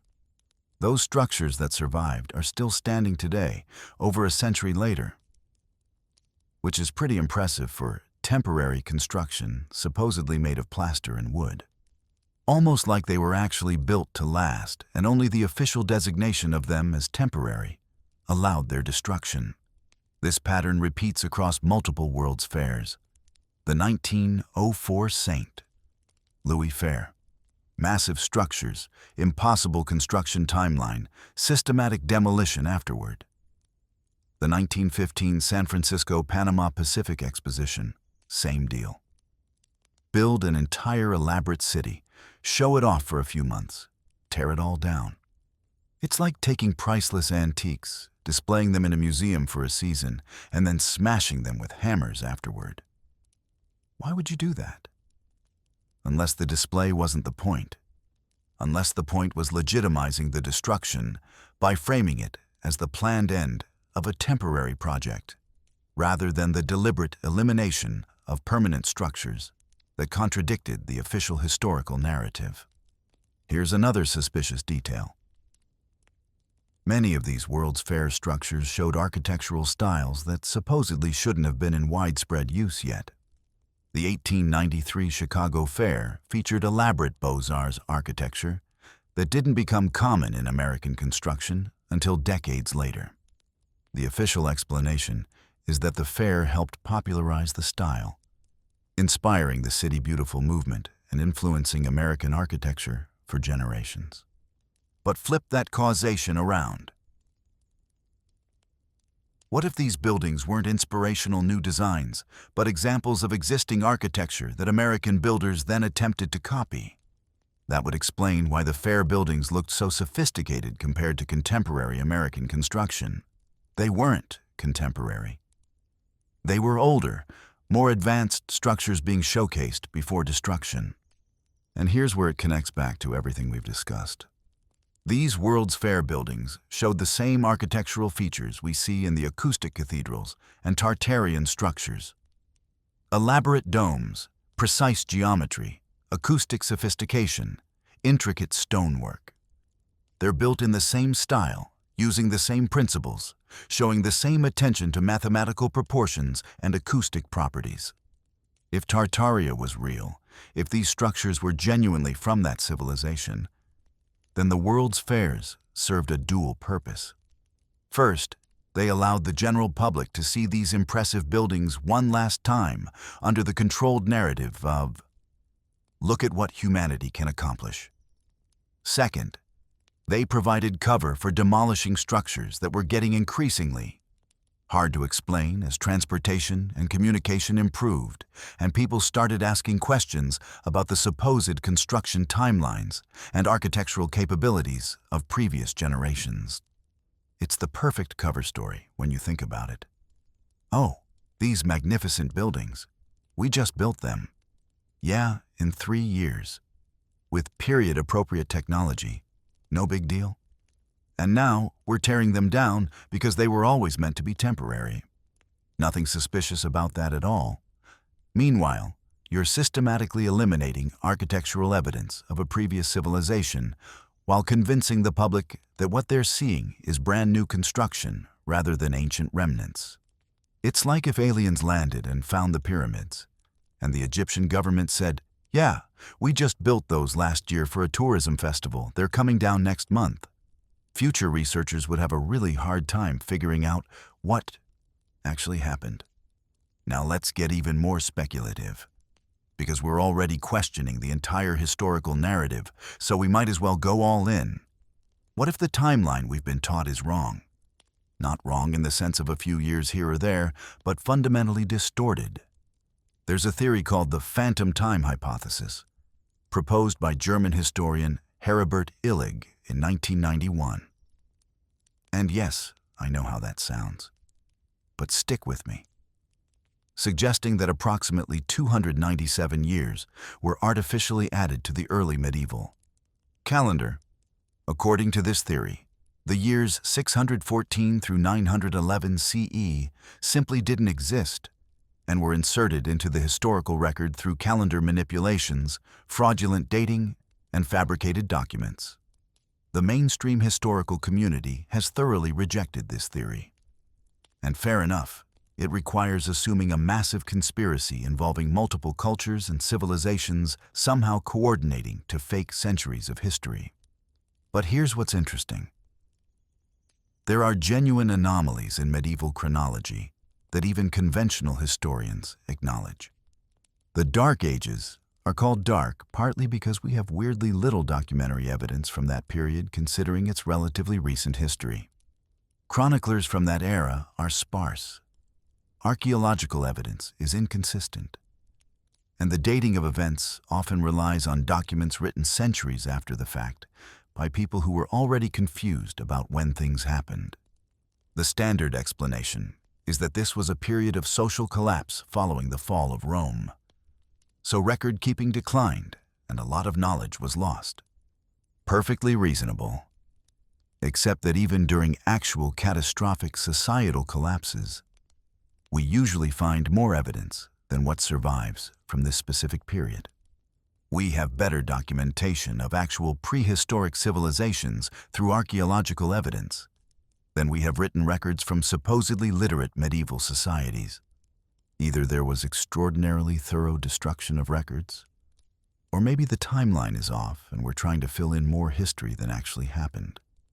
Now, you're probably thinking, okay, but how would anyone actually add centuries to the historical record? And that's where calendar reforms and religious authority come in. The calendar we use, the Gregorian calendar, was established by Pope Gregory XIII in 1582 to correct discrepancies in the older Julian calendar. The official story is that the Julian calendar had accumulated about 10 days of error over centuries. So the Gregorian reform dropped 10 days from October 15th, 82, to realign the calendar with astronomical events. Nothing suspicious there, just mathematical correction of calendar drift. Except the Catholic Church also had complete control over historical documentation in medieval Europe. If you wanted to manipulate the historical timeline, the people in charge of dating systems and maintaining historical records would be exactly who you'd need to have on board. Here's the thing about calendar systems. They're abstract constructs that require institutional enforcement. You can't verify whether it's really the year 2026 by looking at nature. You accept it because authorities tell you it is, and because the system is self-reinforcing once everyone agrees to use it. But if you control the institution that establishes and maintains the calendar, you could theoretically insert or remove time from the historical record, and nobody would have an easy way to independently verify your claims. This event happened 500 years ago, is based entirely on trusting that the authorities correctly counted all 500 years, which requires trusting that previous authorities correctly maintained records, which requires trusting that even earlier authorities didn't make mistakes or deliberately manipulate timelines for political or religious reasons. And here's where it gets relevant to Tartaria. If the accepted timeline is wrong, if centuries were added or events were misdated, then evidence of advanced civilizations existing much more recently than officially acknowledged becomes easier to explain. Those Tartarian buildings with architectural features that supposedly took centuries to develop. Maybe they were built more recently than the official dates suggest? Or maybe they're much older than claimed and the timeline was manipulated to make them fit a narrative where gradual technological progress led from primitive societies to modern civilization. Either way, questioning the chronology opens up possibilities that the standard historical narrative excludes by definition. Consider how dating works for historical events. For recent history, last few hundred years, we have direct documentation, newspaper records, photographs, that kind of thing. For ancient history, we use archaeological methods like radiocarbon dating and stratigraphic analysis. But for the middle period, medieval and early modern history, we're often relying on written records that reference each other in circular ways. We know this event happened in year X because this chronicle says so. And we know the chronicle is from year Y because it references event X. When your dating system depends on cross-referencing documents that were themselves dated using the same system, you can end up with errors compounding across centuries without anyone noticing. Or worse, with deliberate manipulations propagating through the entire system because later scholars trusted earlier authorities who might have had reasons to misrepresent dates. The Tartaria connection is this. If major calendar reforms and chronological manipulations happened around the same time Tartaria disappeared from maps, that's suspicious timing. The late 1700s and early 1800s saw major changes in how history was studied and taught. The standardization of historical methodology, the establishment of archaeology as a scientific discipline, the systematic cataloging of historical documents. All of this happened in the same period when Tartaria was being erased from official records. You could argue that's just coincidence, that this was a period of general intellectual modernization. Or you could argue that establishing control over the historical narrative required both manipulating the timeline and eliminating evidence that didn't fit the new official version of history. Think about what it would mean if the chronology has been deliberately distorted. All those ancient buildings that show impossibly advanced construction techniques? Maybe they're not as ancient as claimed, and the dates were pushed back in time to explain why modern builders can't replicate the techniques. All those gradual developments in technology and society. Maybe they happened much faster than the official timeline suggests. Or maybe there were technological regressions that the standard narrative doesn't acknowledge because it contradicts the idea of continuous progress. The entire structure of historical understanding depends on accepting that events happened in the sequence and time frame we've been told. If that framework is wrong, everything built on it becomes questionable. Now, I'm not saying I'm fully convinced the phantom time hypothesis is correct, or that the calendar has been deliberately manipulated to hide Tartaria. What I'm saying is that once you start examining the evidence, the architectural impossibilities, the timeline inconsistencies, the systematic destruction of buildings, the gaps in the historical record, you realize that our confidence in the official historical narrative is based on a lot of circular reasoning and trust in authorities who may have had their own agendas. We accept that World's Fairs built elaborate cities in 3 years because experts say they did. We accept the current calendar as accurate because institutions tell us it is. We accept that Tartaria didn't exist because historians say it was just a vague geographic term. But all of that acceptance is based on trusting sources that might have reasons to mislead us, whether through honest error or deliberate manipulation. The World's Fairs might have been exactly what they claimed. Impressive but temporary constructions showcasing human achievement. Or they might have been something much more sinister. A systematic disposal of architectural evidence under the guise of celebration. The calendar might be perfectly accurate, or it might be the result of centuries of small errors and deliberate manipulations compounding into major distortions. We can't know for certain without independent verification, and independent verification of historical events is nearly impossible when all the evidence has been filtered through institutions that had control over the narrative. What we can say is that there are enough anomalies, enough inconsistencies, enough suspicious coincidences that dismissing all of it as conspiracy theory or misunderstanding requires ignoring a lot of actual physical evidence and documented facts. The buildings existed. We have photographs. The timeline is suspiciously tight. That's just math. The demolition was systematic and thorough. That's documented. The calendar has been reformed multiple times. That's historical fact. Whether all of this adds up to a conspiracy to hide Tartaria or just represents the normal chaos of history and the limitations of historical methodology. The point is that we should be willing to ask the questions rather than accepting the official narrative just because it's official.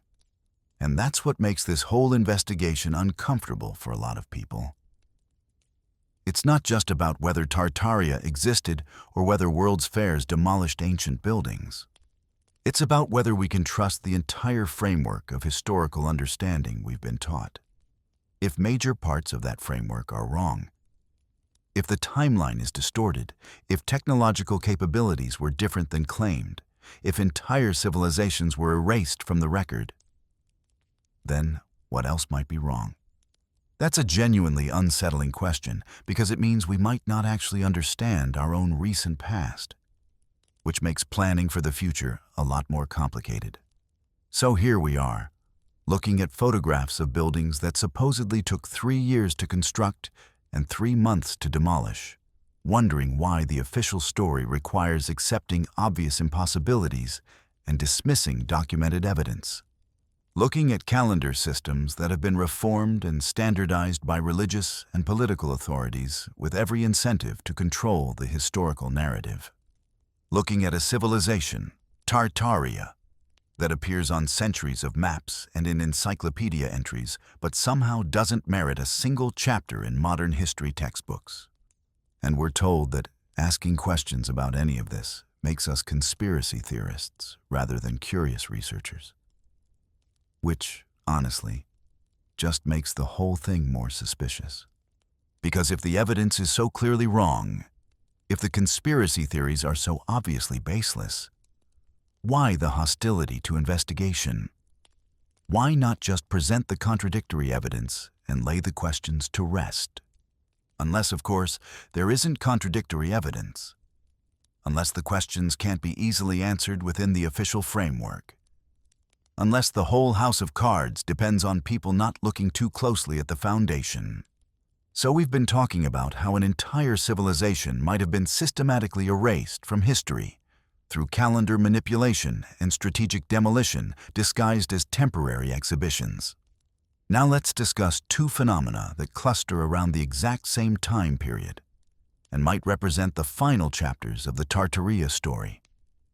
The mysterious airship era and the mass movement of orphan children across multiple continents. Because if you're trying to hide the collapse of a major civilization, you need to deal with 2 things: the technology they left behind and the people who survived. Let's start with the technology, because it's literally going to take us into some wild sky-high speculation. The late 1800s and early 1900s saw an explosion of airship development. Dirigibles, blimps, lighter-than-air craft of all kinds suddenly became a major focus of engineering effort across multiple countries. The official history presents this as natural technological evolution. Humans figured out how to make hydrogen and helium lift things, so naturally we started building flying machines. Makes perfect sense. Except when you actually look at the timeline and capabilities of these early airships, things don't quite add up. These weren't crude experimental prototypes that gradually improved over decades. The earliest documented airships were already sophisticated, capable, and operating with technologies that supposedly shouldn't have been available yet. Here's what's weird. Photographs and patents from the early 1900s show airships with capabilities that seem genuinely advanced, even by modern standards. We're talking about craft that could supposedly travel long distances, maintain stable flight in various weather conditions, and operate with levels of control and maneuverability that early 20th century technology shouldn't have been able to achieve. The Hindenburg, which famously exploded in 1937, was 804 feet long, longer than the Titanic, and could carry 70 passengers in luxury accommodations at speeds up to 84 miles per hour. That's not a crude early experiment. That's a mature, refined technology, demonstrating capabilities that suggest extensive prior development. Yet according to official history, humanity went from never successfully flew a powered aircraft in 1900 Stopper to building luxury skyliners that rivaled ocean liners in less than 4 decades. That's not gradual evolution. That's suspiciously rapid advancement, almost like someone was working from existing knowledge rather than developing everything from scratch. Now here's where it gets genuinely strange. Look at old buildings, especially from that late 1800s period we keep coming back to. And you'll notice architectural features on rooftops that officially have no purpose. I'm talking about decorative spires, ornate poles, elaborate antenna-like structures sitting on top of buildings, particularly on skyscrapers and cathedral domes. The standard explanation is that these are purely aesthetic elements, architectural flourishes meant to make buildings look more impressive. Except when you actually examine these structures, they're clearly functional. They have mechanical elements, metal fittings designed to bear weight, and construction that suggests they were meant to serve a practical purpose, not just look pretty. And their positioning, high up, exposed to the sky, often at the tallest points of buildings, suggests they were meant to interact with something in the air above them. The alternative theory, which is going to sound absolutely bonkers but bear with me, is that these were airship mooring masts, docking points where dirigibles could tether and load or unload passengers directly from building rooftops, which would make perfect sense if airship travel was common. You wouldn't want to land in a field outside the city and have passengers take ground transportation to their actual destination. You'd want rooftop docking stations right in the city center. And sure enough, that's exactly what these spires look like when you examine them functionally. They're positioned at heights and angles perfect for mooring large aircraft. They have the structural strength to support significant weight. They're located on prominent buildings where you'd expect public transportation hubs, government buildings, major hotels, cultural institutions. Now, the official story acknowledges that some buildings did have mooring masts for airships. The Empire State Building famously has one, supposedly designed to allow dirigibles to dock at its peak. Except that mast was never actually used for its intended purpose because, according to official history, the winds at that altitude made mooring too dangerous, which is a weird thing to discover after you've already built the mast, don't you think? Almost like the mast wasn't originally designed for the airships of the 1930s, but was a remnant of an earlier system that already existed. And when they tried to use it with their modern airships, they discovered it didn't work the way they expected. Kind of like finding ancient Roman aqueducts and trying to use them for modern plumbing without understanding the original system's full capabilities. But here's where the conspiracy gets properly wild. Some researchers have proposed that these early airships weren't using hydrogen or helium at all, at least not as their primary lift source.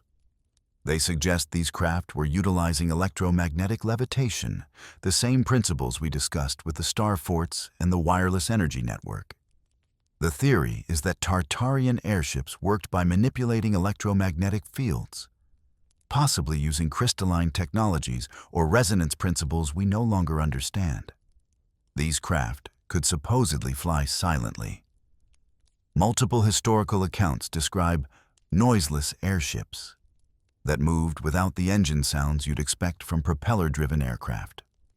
They could supposedly maneuver in ways that lighter-than-air craft shouldn't be able to, changing direction and altitude with an agility that physics says shouldn't be possible for something relying purely on buoyancy.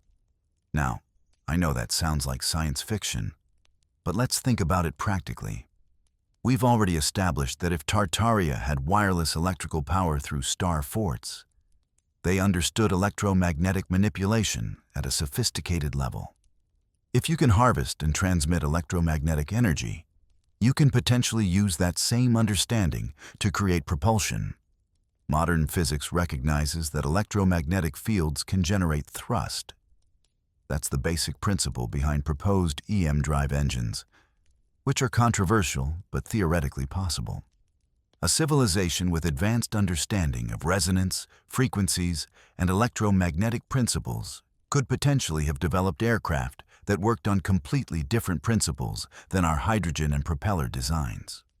When that civilization collapsed, the electromagnetic power network that supported these aircraft would have failed, making the craft inoperable.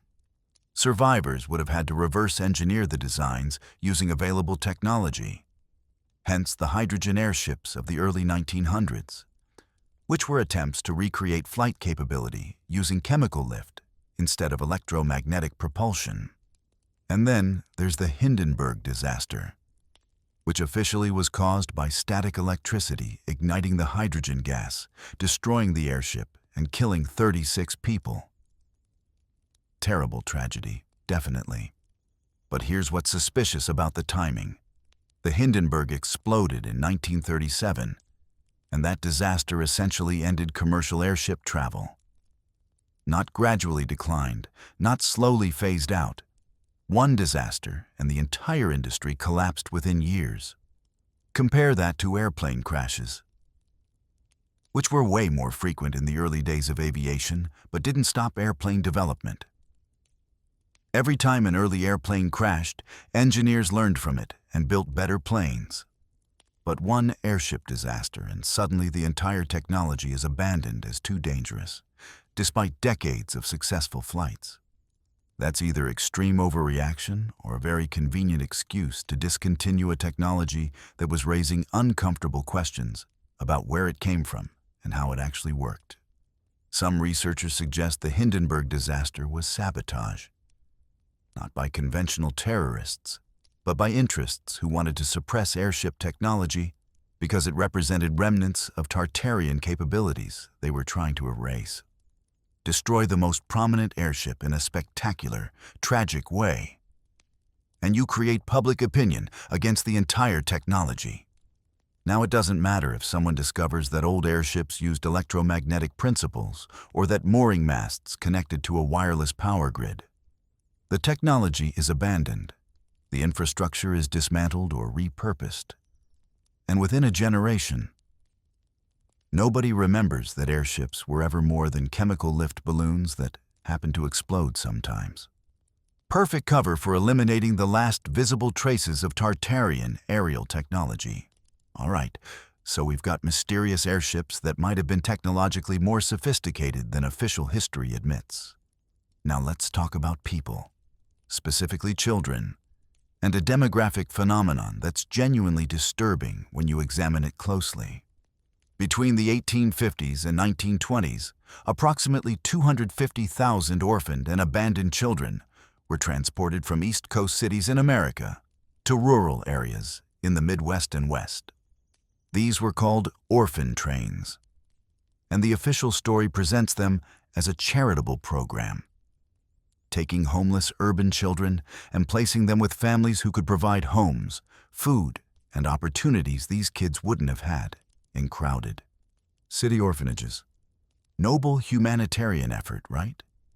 Except when you look at the actual numbers, the timeline, and the circumstances, the whole thing starts seeming a lot less like charity and a lot more like systematic demographic relocation.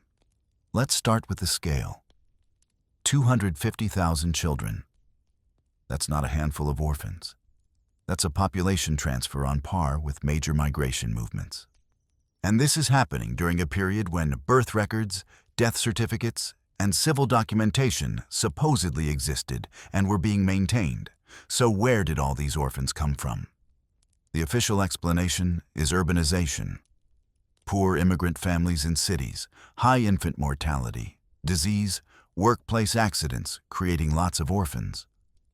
All of which definitely happened and contributed to the problem. But the sheer numbers don't quite add up.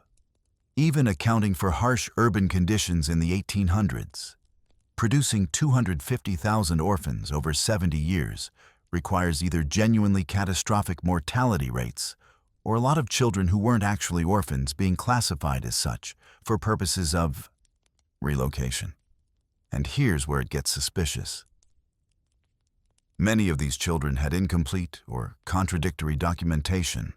Records would say parents unknown or abandoned, without detailed backstories about how these kids ended up in the system. The organizations running the orphan trains, primarily the Children's Aid Society and similar groups, didn't require extensive proof that children were actually orphaned.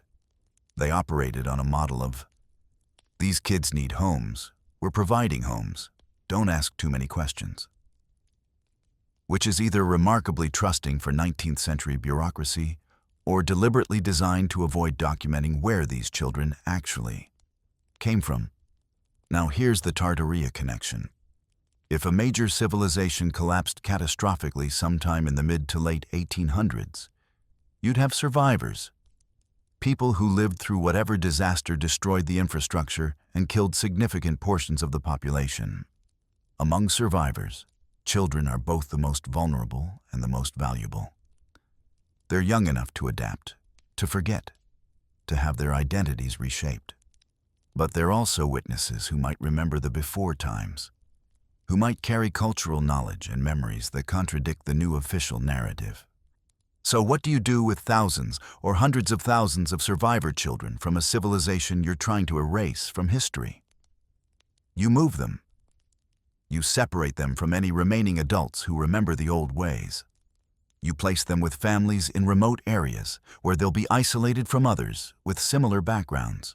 You give them new names, new identities, new family histories that obscure where they actually came from. And you do all of this under the guise of humanitarian child welfare. So anyone questioning the program looks like they're opposing helping orphans. It's perfect cover for demographic engineering, taking the surviving population from a collapsed civilization and dispersing them so thoroughly that within one generation, their cultural memory is gone and they're fully assimilated into the new society without any conscious knowledge of their real origins. The orphan trains weren't just an American phenomenon either. Similar programs happened in Britain with the home children who were sent to Canada and Australia. In Russia, there were major relocations of children during the same period. Across Europe, children from rural areas were moved to cities or vice versa under various charitable and government programs. The official explanations vary.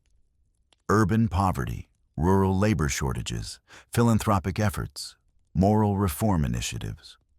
But the timing is remarkably synchronized across different countries and cultures, all happening in the late 1800s and early 1900s. Exactly when Tartaria was disappearing from maps and World's Fairs were demolishing suspicious buildings. That's either massive coincidence or coordinated demographic management on a scale that suggests something more systematic than independent charitable organizations responding to local conditions. And here's where secret societies come in, because you can't coordinate something this massive without organizational infrastructure. The records of orphan train operations show involvement from various fraternal organizations, Masons, Odd Fellows, benevolent societies that were prominent in 19th century social organization. The official story is that these groups were involved in charitable work, which they definitely were.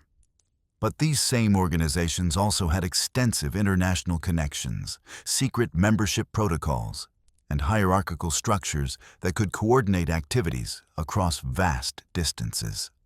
If you needed to organize the relocation of hundreds of thousands of children while keeping the true nature of the operation compartmentalized, so most participants didn't understand what they were really doing, fraternal organizations with secret protocols and international reach would be exactly the infrastructure you'd use.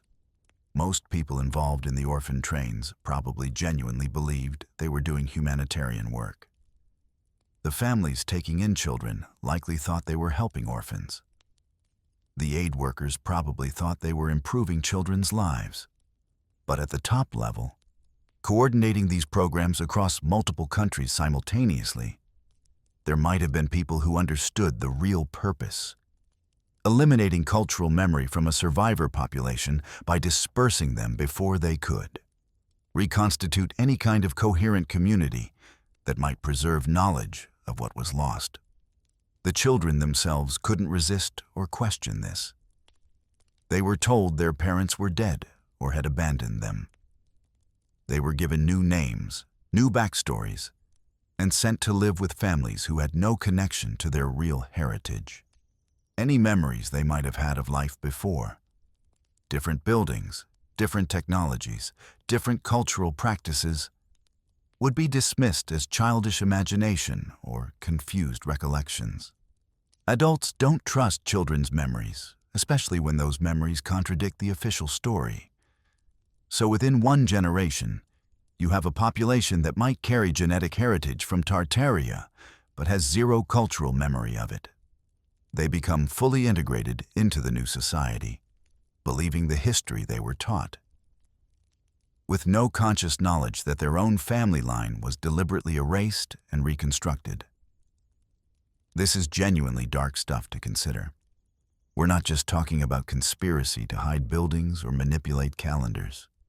We're talking about systematic elimination of cultural identity from survivor populations, using children as the mechanism because children are vulnerable and adaptable enough to have their entire sense of self rewritten.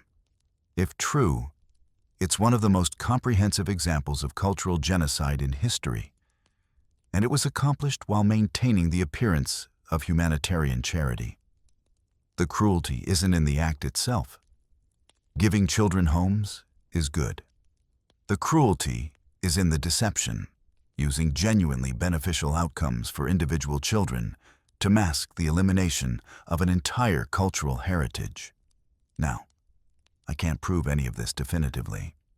The records that would confirm or deny this theory are exactly the kinds of records that would have been destroyed or classified if the theory is true.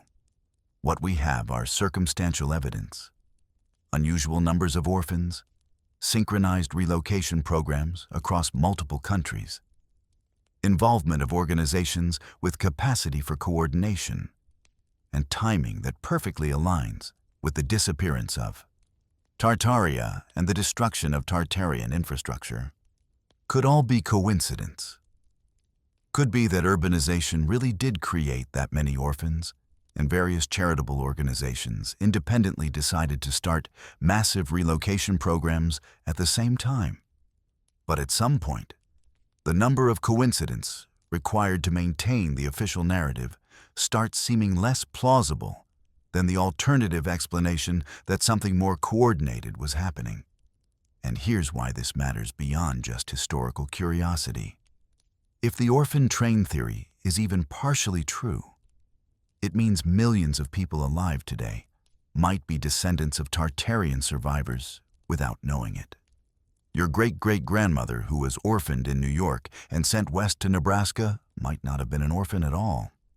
She might have been a survivor of a catastrophe we no longer remember, deliberately relocated and given a false identity so she'd forget where she came from. Which means you might be carrying genetic heritage from a civilization that officially doesn't exist. And the only reason you don't know this is because systematic efforts were made to ensure that knowledge died with your ancestors. That's the real tragedy of the Tartaria question. Not just that a civilization might have been erased from history, but that the descendants of that civilization lost their heritage without even knowing what was taken. Cultural memory is what connects us to the past. what gives us identity and context for understanding who we are. If that memory was deliberately destroyed, then modern people are walking around disconnected from their own history, believing a narrative that was constructed to replace the truth. Whether that truth was extraordinary, advanced technology, sophisticated civilization, alternative understanding of physics and engineering, or ordinary, just another human society with its own culture and achievements, doesn't really matter. What matters is that it was ours, collectively, as human beings, and it was taken away and replaced with a story that served the interests of whoever was doing the taking. The airships disappearing after the Hindenburg, the orphan trains dispersing survivor populations, the World's Fairs demolishing buildings, the calendar reforms controlling historical narrative, the linguistic standardization eliminating cultural memory. Every piece of this connects to the same pattern. A systematic, coordinated effort to eliminate evidence of something that existed before, to reshape the historical record, and to ensure that within a few generations, nobody would remember enough to ask the right questions. Whether you call it conspiracy or just opportunistic exploitation of chaos by people who benefited from the new order, the result is the same. We're left with fragments and anomalies that don't fit the story we've been told, and institutional resistance to investigating those anomalies because doing so would require admitting that the official story isn't complete or accurate. So here we are, looking at photographs of airships with capabilities that seem too advanced for their era, looking at mooring masts that officially have no purpose, looking at documentation of 250,000 children being relocated across America alone, with sketchy records of where they actually came from, and wondering whether all of this is just normal historical messiness or evidence of something much bigger being systematically covered up. And the uncomfortable truth is, we can't know for certain because the evidence that would prove it one way or another is exactly the kind of evidence that would have been destroyed or hidden if the cover-up theory is true. We're left arguing about shadows and traces, while the substance of what actually happened remains frustratingly just out of reach. But that's exactly why this investigation matters.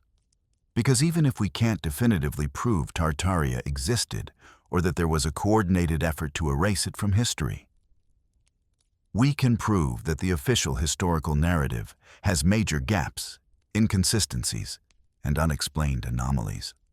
We can prove that institutions with power over historical records and education have motivations to present certain narratives over others.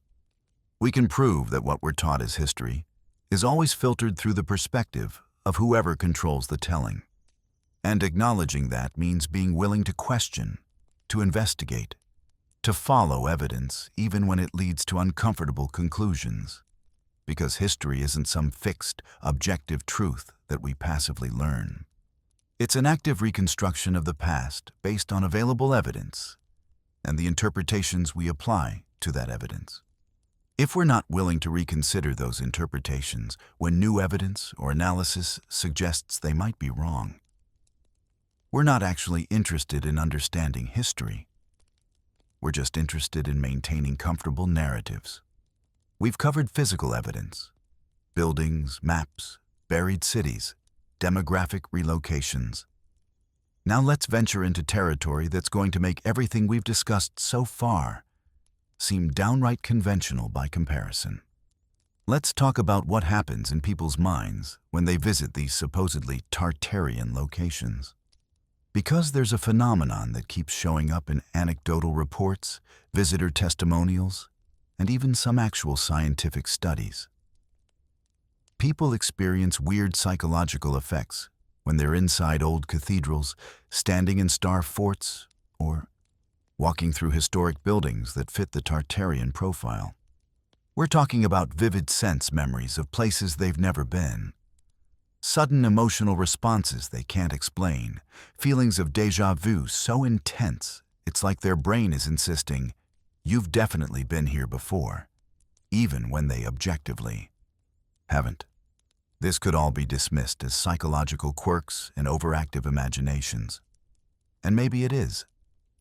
But the consistency of reports and some genuinely interesting scientific findings suggest there might be something more going on.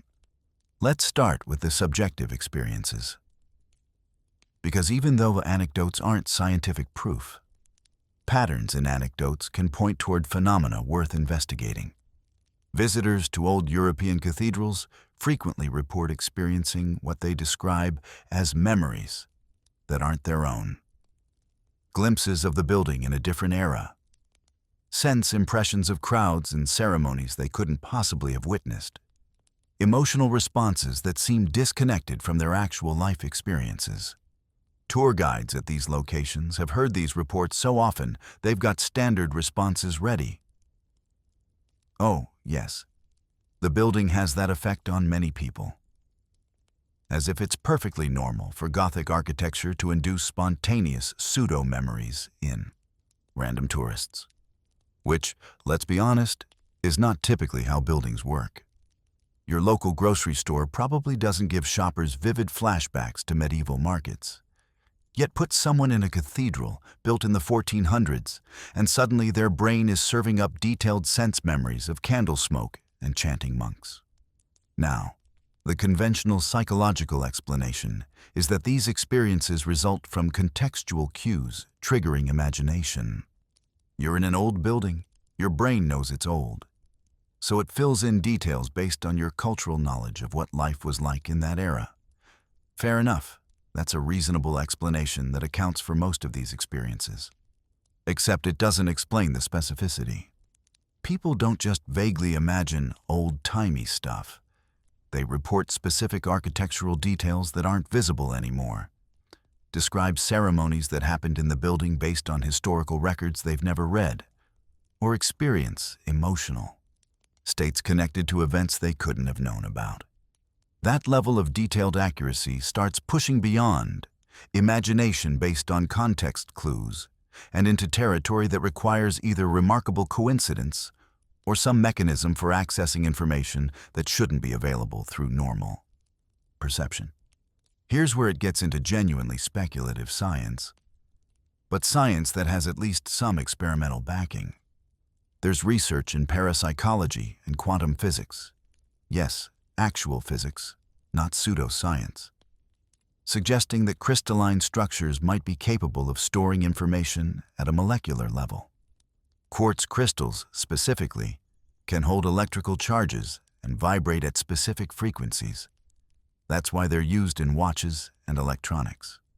The piezoelectric properties of quartz mean it responds to pressure and electromagnetic fields by generating electrical charge. And conversely, applying electrical charge makes it vibrate. That's not controversial. That's basic materials science that underpins a lot of modern technology. Where it gets speculative is whether those same properties could theoretically allow crystals to store complex information beyond just simple electrical states. Whether the molecular structure of crystalline materials could hold patterns that represent experiences, memories, or environmental information from the past. Now, mainstream science says no, that's not how molecular memory works. And quartz crystals in your watch aren't recording your daily activities for future archaeologists to download. Which is fair, that's not what's being claimed. But the question is whether there's any theoretical basis for materials to hold information about their history in ways we don't currently understand or have the technology to read. And there are some genuinely interesting findings suggesting it's at least theoretically possible. Studies on water memory. The controversial claim that water can somehow retain information about substances previously dissolved in it remain disputed. But some experiments have shown anomalous results that can't be easily dismissed. Research into quantum biological processes has revealed that living systems use quantum effects in ways we didn't think were possible at biological temperatures and scales. We keep discovering that the line between impossible according to known physics and possible but not yet understood is blurrier than we thought. So here's the hypothesis. If Tartarian builders used crystalline materials like granite and quartz extensively in their architecture, and if they understood resonance and frequency principles we've only recently begun to rediscover, could they have been intentionally or unintentionally creating structures that record information? Not in the sense of digital data storage, but in the sense of molecular patterns that respond to the right conditions. Specific electromagnetic frequencies, acoustic resonance, even the presence of human consciousness, by reproducing the environmental conditions present when those patterns formed. It's like how a fossil preserves the shape of an ancient organism, not as conscious memory, but as physical impression in stone. Except instead of preserving physical form, you're potentially preserving energetic states, resonance patterns, even the electromagnetic signatures associated with human activity and consciousness. That sounds absolutely wild, and I acknowledge it pushes way beyond what current science can prove. But consider what we know about how old buildings affect people physiologically. Multiple studies have measured brain activity in visitors to ancient sacred sites and found consistent patterns. Increased alpha waves associated with relaxed but alert states, heightened theta waves linked to deep meditation and memory processing, changes in baseline brain activity that persist for minutes or hours after leaving the location. These aren't subjective reports. These are measurable changes in brainwave patterns recorded with EEG equipment. Something about these spaces is objectively affecting how human brains function, creating states of consciousness that are different from baseline normal awareness. The mainstream explanation is that this is just environmental influence. The acoustics, the lighting, the sense of sacred space triggering psychological responses. But that doesn't fully explain why the effects are so consistent across different buildings in different cultures visited by people with different expectations. A Buddhist temple in Tibet, a Gothic cathedral in France, a star fort in Russia. Architecturally different, culturally distinct, built by completely separate civilizations. Yet visitors to all of them report similar psychological experiences and show similar changes in brainwave patterns when measured. That suggests something more fundamental than cultural context or architectural aesthetics is at work. It suggests these spaces might be interacting with human consciousness through principles that are consistent across different implementations because they're based on universal physical properties, not cultural traditions. Now let's get properly speculative. Because if we're considering that matter might record information and that specific spaces can induce altered consciousness states, we need to ask, was this intentional? Did Tartarian builders understand that certain materials, geometric configurations, and acoustic properties could create spaces that interface with human consciousness in specific ways? The acoustic cathedrals we discussed earlier might not have been just about good sound quality. They might have been about inducing specific brain states that made people more receptive to whatever information or experiences these buildings were designed to facilitate. The crystalline structures in walls and foundations might not have been just about durability. They might have been about creating a medium that could hold and transmit information to people whose consciousness was in the right receptive state. Think about what this would mean for understanding how Tartarian civilization might have functioned. If they had technology that could interface directly with consciousness, record collective experiences in physical materials, and transmit information through resonance and frequency rather than written language, then the buildings themselves become a form of archive. Not libraries in the sense of books on shelves, but literally living repositories where the walls remember what happened within them and can communicate that memory to people capable of receiving it. When that civilization collapsed, the information wasn't lost. It's still there, encoded in the molecular structure of every cathedral, every fort, every acoustic chamber they built. We just don't have the instruction manual for accessing it consciously. We only get fragments, déjà vu, unexplained emotions. The sense that these spaces are trying to tell us something we can't quite understand. And maybe that's exactly why these buildings needed to be demolished or recontextualized. It's not just that they represented a previous civilization's technological capabilities. It's that they actively preserved that civilization's knowledge in a form that could potentially be accessed by anyone who figured out how to read the recording. Destroy or delegitimize enough of these structures, and you eliminate the risk that future generations might decode the information and realize what was lost. Frame the remaining structures as religious architecture or military fortifications or cultural monuments, and you redirect people's attention away from their actual function as information storage and consciousness interface systems. Nobody's going to accidentally download Tartarian collective memory if they think they're just visiting a pretty old church for the aesthetics. All right, so we've journeyed pretty far down this rabbit hole. We've looked at maps that show Tartaria existing for centuries before mysteriously disappearing. We've examined buildings with acoustic properties that shouldn't be possible with supposedly primitive technology. We've discussed biological anomalies and giant skeletons that vanished into Smithsonian storage.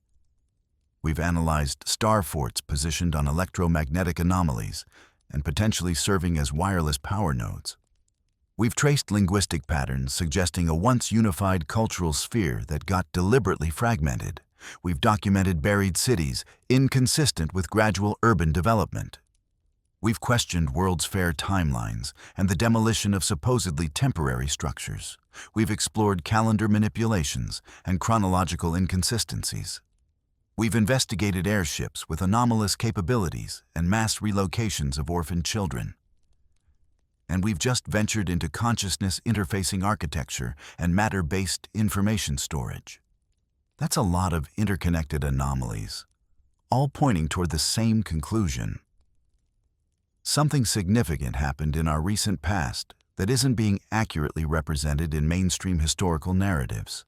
So what actually happened? Based on all the evidence we've examined, here's the theory. And understand this is interpretation of available data, not proven fact. But it's an interpretation that accounts for more anomalies than the official story does. Tartaria was a real civilization, not just a geographic term. It controlled or influenced vast territories across Eurasia, had sophisticated understanding of acoustics, resonance, and electromagnetic principles, built architecture that functioned as technology rather than just shelter, and maintained a cultural and possibly linguistic unity across regions we now think of as completely separate. This civilization collapsed suddenly, possibly due to natural catastrophe, possibly due to conquest, possibly both, sometime in the mid to late 1700s or early 1800s. The collapse was so severe, it buried cities under liquefied earth, destroyed infrastructure, and caused massive population loss. Survivors were scattered, deliberately relocated, and their cultural memory was systematically erased through language suppression, identity reassignment, and demographic engineering.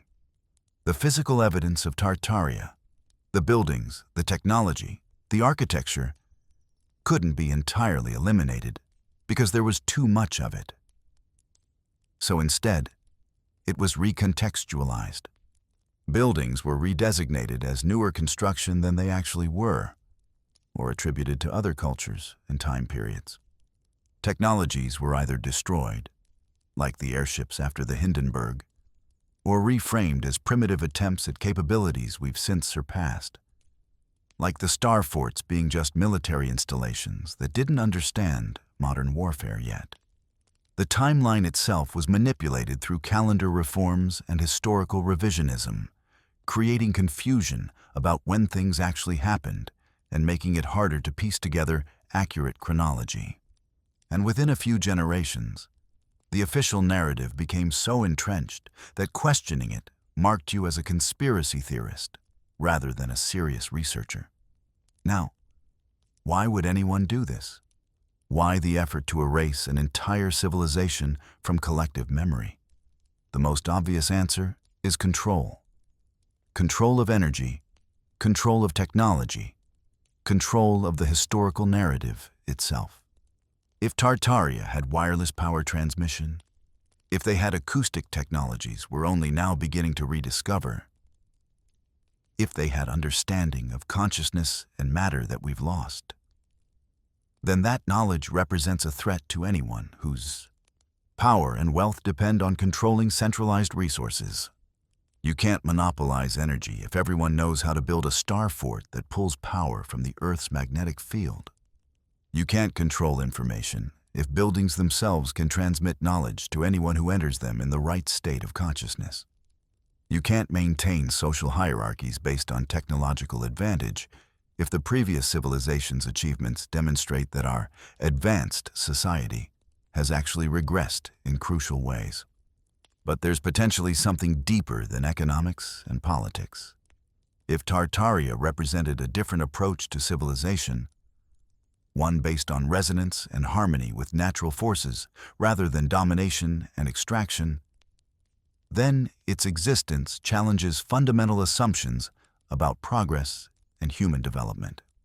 We've built a world narrative where civilization means increasing control over nature, increasing centralization of power, increasing complexity of hierarchical organization.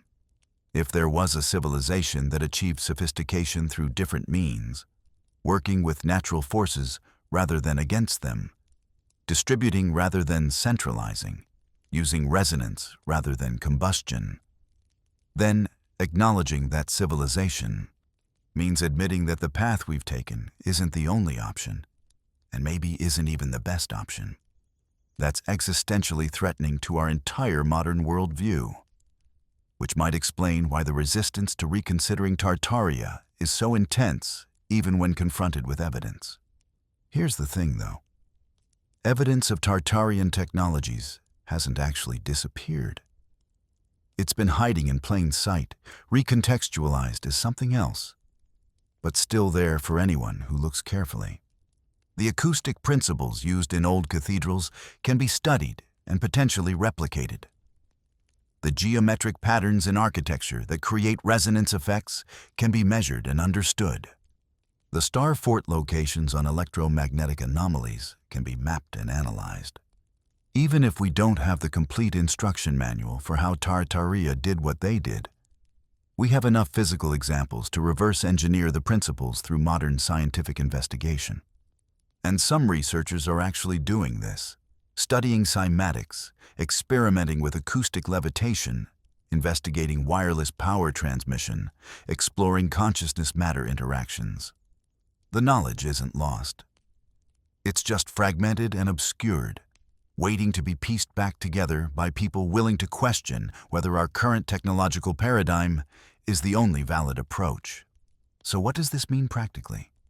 If even a fraction of this theory is accurate, we have the opportunity to recover technologies that could revolutionize how we generate and distribute energy, how we build structures, how we understand consciousness and information.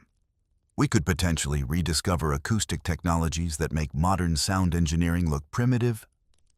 We could develop wireless power systems that make fossil fuels and power grids obsolete. We could build architecture that actively enhances human well-being through resonance, rather than just providing shelter. None of this requires believing in mystical lost civilizations or impossible ancient aliens. It just requires taking seriously the evidence that a relatively recent human civilization achieved things we've forgotten and being willing to learn from what they left behind. But recovering this knowledge requires something uncomfortable. Admitting that the historical narrative we've been taught is incomplete at best and deliberately misleading at worst. It requires questioning institutions that have invested centuries in maintaining specific versions of history. It requires being willing to be labeled a conspiracy theorist, a pseudoscientist, a crackpot. Because that's what happens when you challenge established narratives, even with legitimate evidence. The personal cost of pursuing these questions is real, which is why most academics and researchers stay away from Tartaria and related topics, even when they privately acknowledge the anomalies are worth investigating. That's where you come in. Yeah, you watching this video. The institutional gatekeepers of historical knowledge have obvious incentives to maintain the official narrative. But independent investigation, crowdsourced research, and public interest can force questions into visibility that institutional authorities would prefer to ignore. When enough people start asking, why are there buried cities under modern streets? Or, how did they build World's Fair structures so fast? Or, where did 250,000 orphans come from? Eventually, someone has to provide better answers than stop asking inconvenient questions. The evidence is public. The buildings still exist. The photographs are accessible. The maps are in libraries. Everything we've discussed can be independently verified by anyone willing to do the research. You don't need to take my word for any of this. You can look it up yourself, examine the sources, draw your own conclusions. And maybe you'll conclude that I'm wrong, that all these anomalies have conventional explanations, that Tartaria was just a geographic term, and there's nothing mysterious about any of this. That's fine. Skepticism is valuable. And if you can debunk the theory using actual evidence rather than just dismissing it as conspiracy thinking, that's legitimate contribution to understanding. But maybe you'll look at the evidence and realize that, yeah, something genuinely strange happened in recent history that we haven't been told the truth about. Maybe you'll start noticing architectural details in your own city that don't match the official construction dates. Maybe you'll wonder why certain buildings feel different from modern construction even when they're supposedly built with the same materials. Maybe you'll start asking questions that don't have easy answers. Because here's the ultimate point. Regardless of whether Tartaria existed exactly as theorized, the process of investigating these questions teaches us to think critically about historical narratives, to examine evidence independently, to question authority when authority's answers don't match observable reality.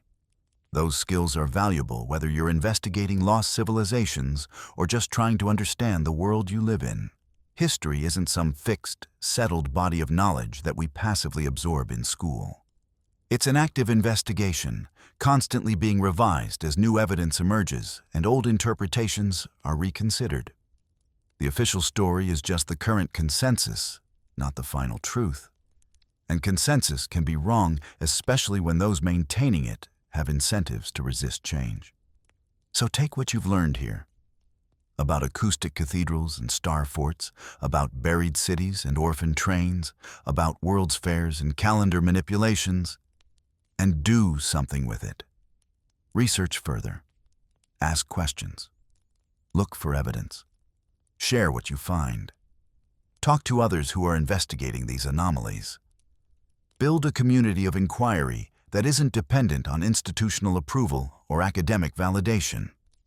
Because the technologies Tartaria might have had, wireless power, acoustic engineering, consciousness matter interfaces, those aren't just historical curiosities. They're potential solutions to modern problems. Energy crisis? Wireless power from star forts. Environmental damage? Architecture that works with natural forces. Social fragmentation? Understanding of collective consciousness and resonance that could help rebuild human connection. The past isn't dead. It's a resource we can learn from if we're willing to look honestly at what existed before. The lost civilization is only lost if we accept that it should stay lost. Every building still standing is a message from people who came before, trying to tell us something important about what they achieved and what we've forgotten. Whether we can decode that message, whether we can recover the technologies and understanding they had, whether we can use that knowledge to build a better future, that depends on whether we're brave enough to question the official story and follow the evidence wherever it leads. Even if it leads to conclusions that make us uncomfortable, that challenge our worldview, that force us to reconsider fundamental assumptions about history and progress. That's the real journey we've been on here. not just investigating whether Tartaria existed, but learning to see with clear eyes, think independently, and refuse to accept easy answers to complex questions. Whether Tartaria was as advanced as theorized or just another human civilization with its own achievements and failures, the point is that it matters what actually happened. Truth matters. Accuracy matters. Understanding our real past, rather than the sanitized version designed to make the present look inevitable and superior, that matters. And if pursuing that understanding makes you a conspiracy theorist in the eyes of institutional authorities, wear that label as a badge of honor, because sometimes the conspiracy isn't believing that powerful people hide uncomfortable truths. Sometimes the conspiracy is everyone agreeing to pretend those truths don't exist.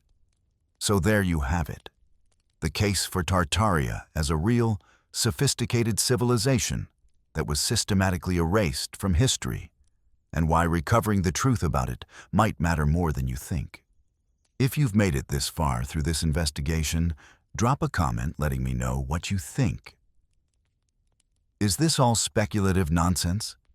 Or is there something here worth taking seriously? What evidence did you find most compelling? What questions are you left with? Let's keep this conversation going, because the only way these questions get answered is if enough people care enough to keep asking them. Thanks for joining me on this wild ride through historical mysteries and alternative narratives. Stay curious, stay skeptical, and keep questioning everything.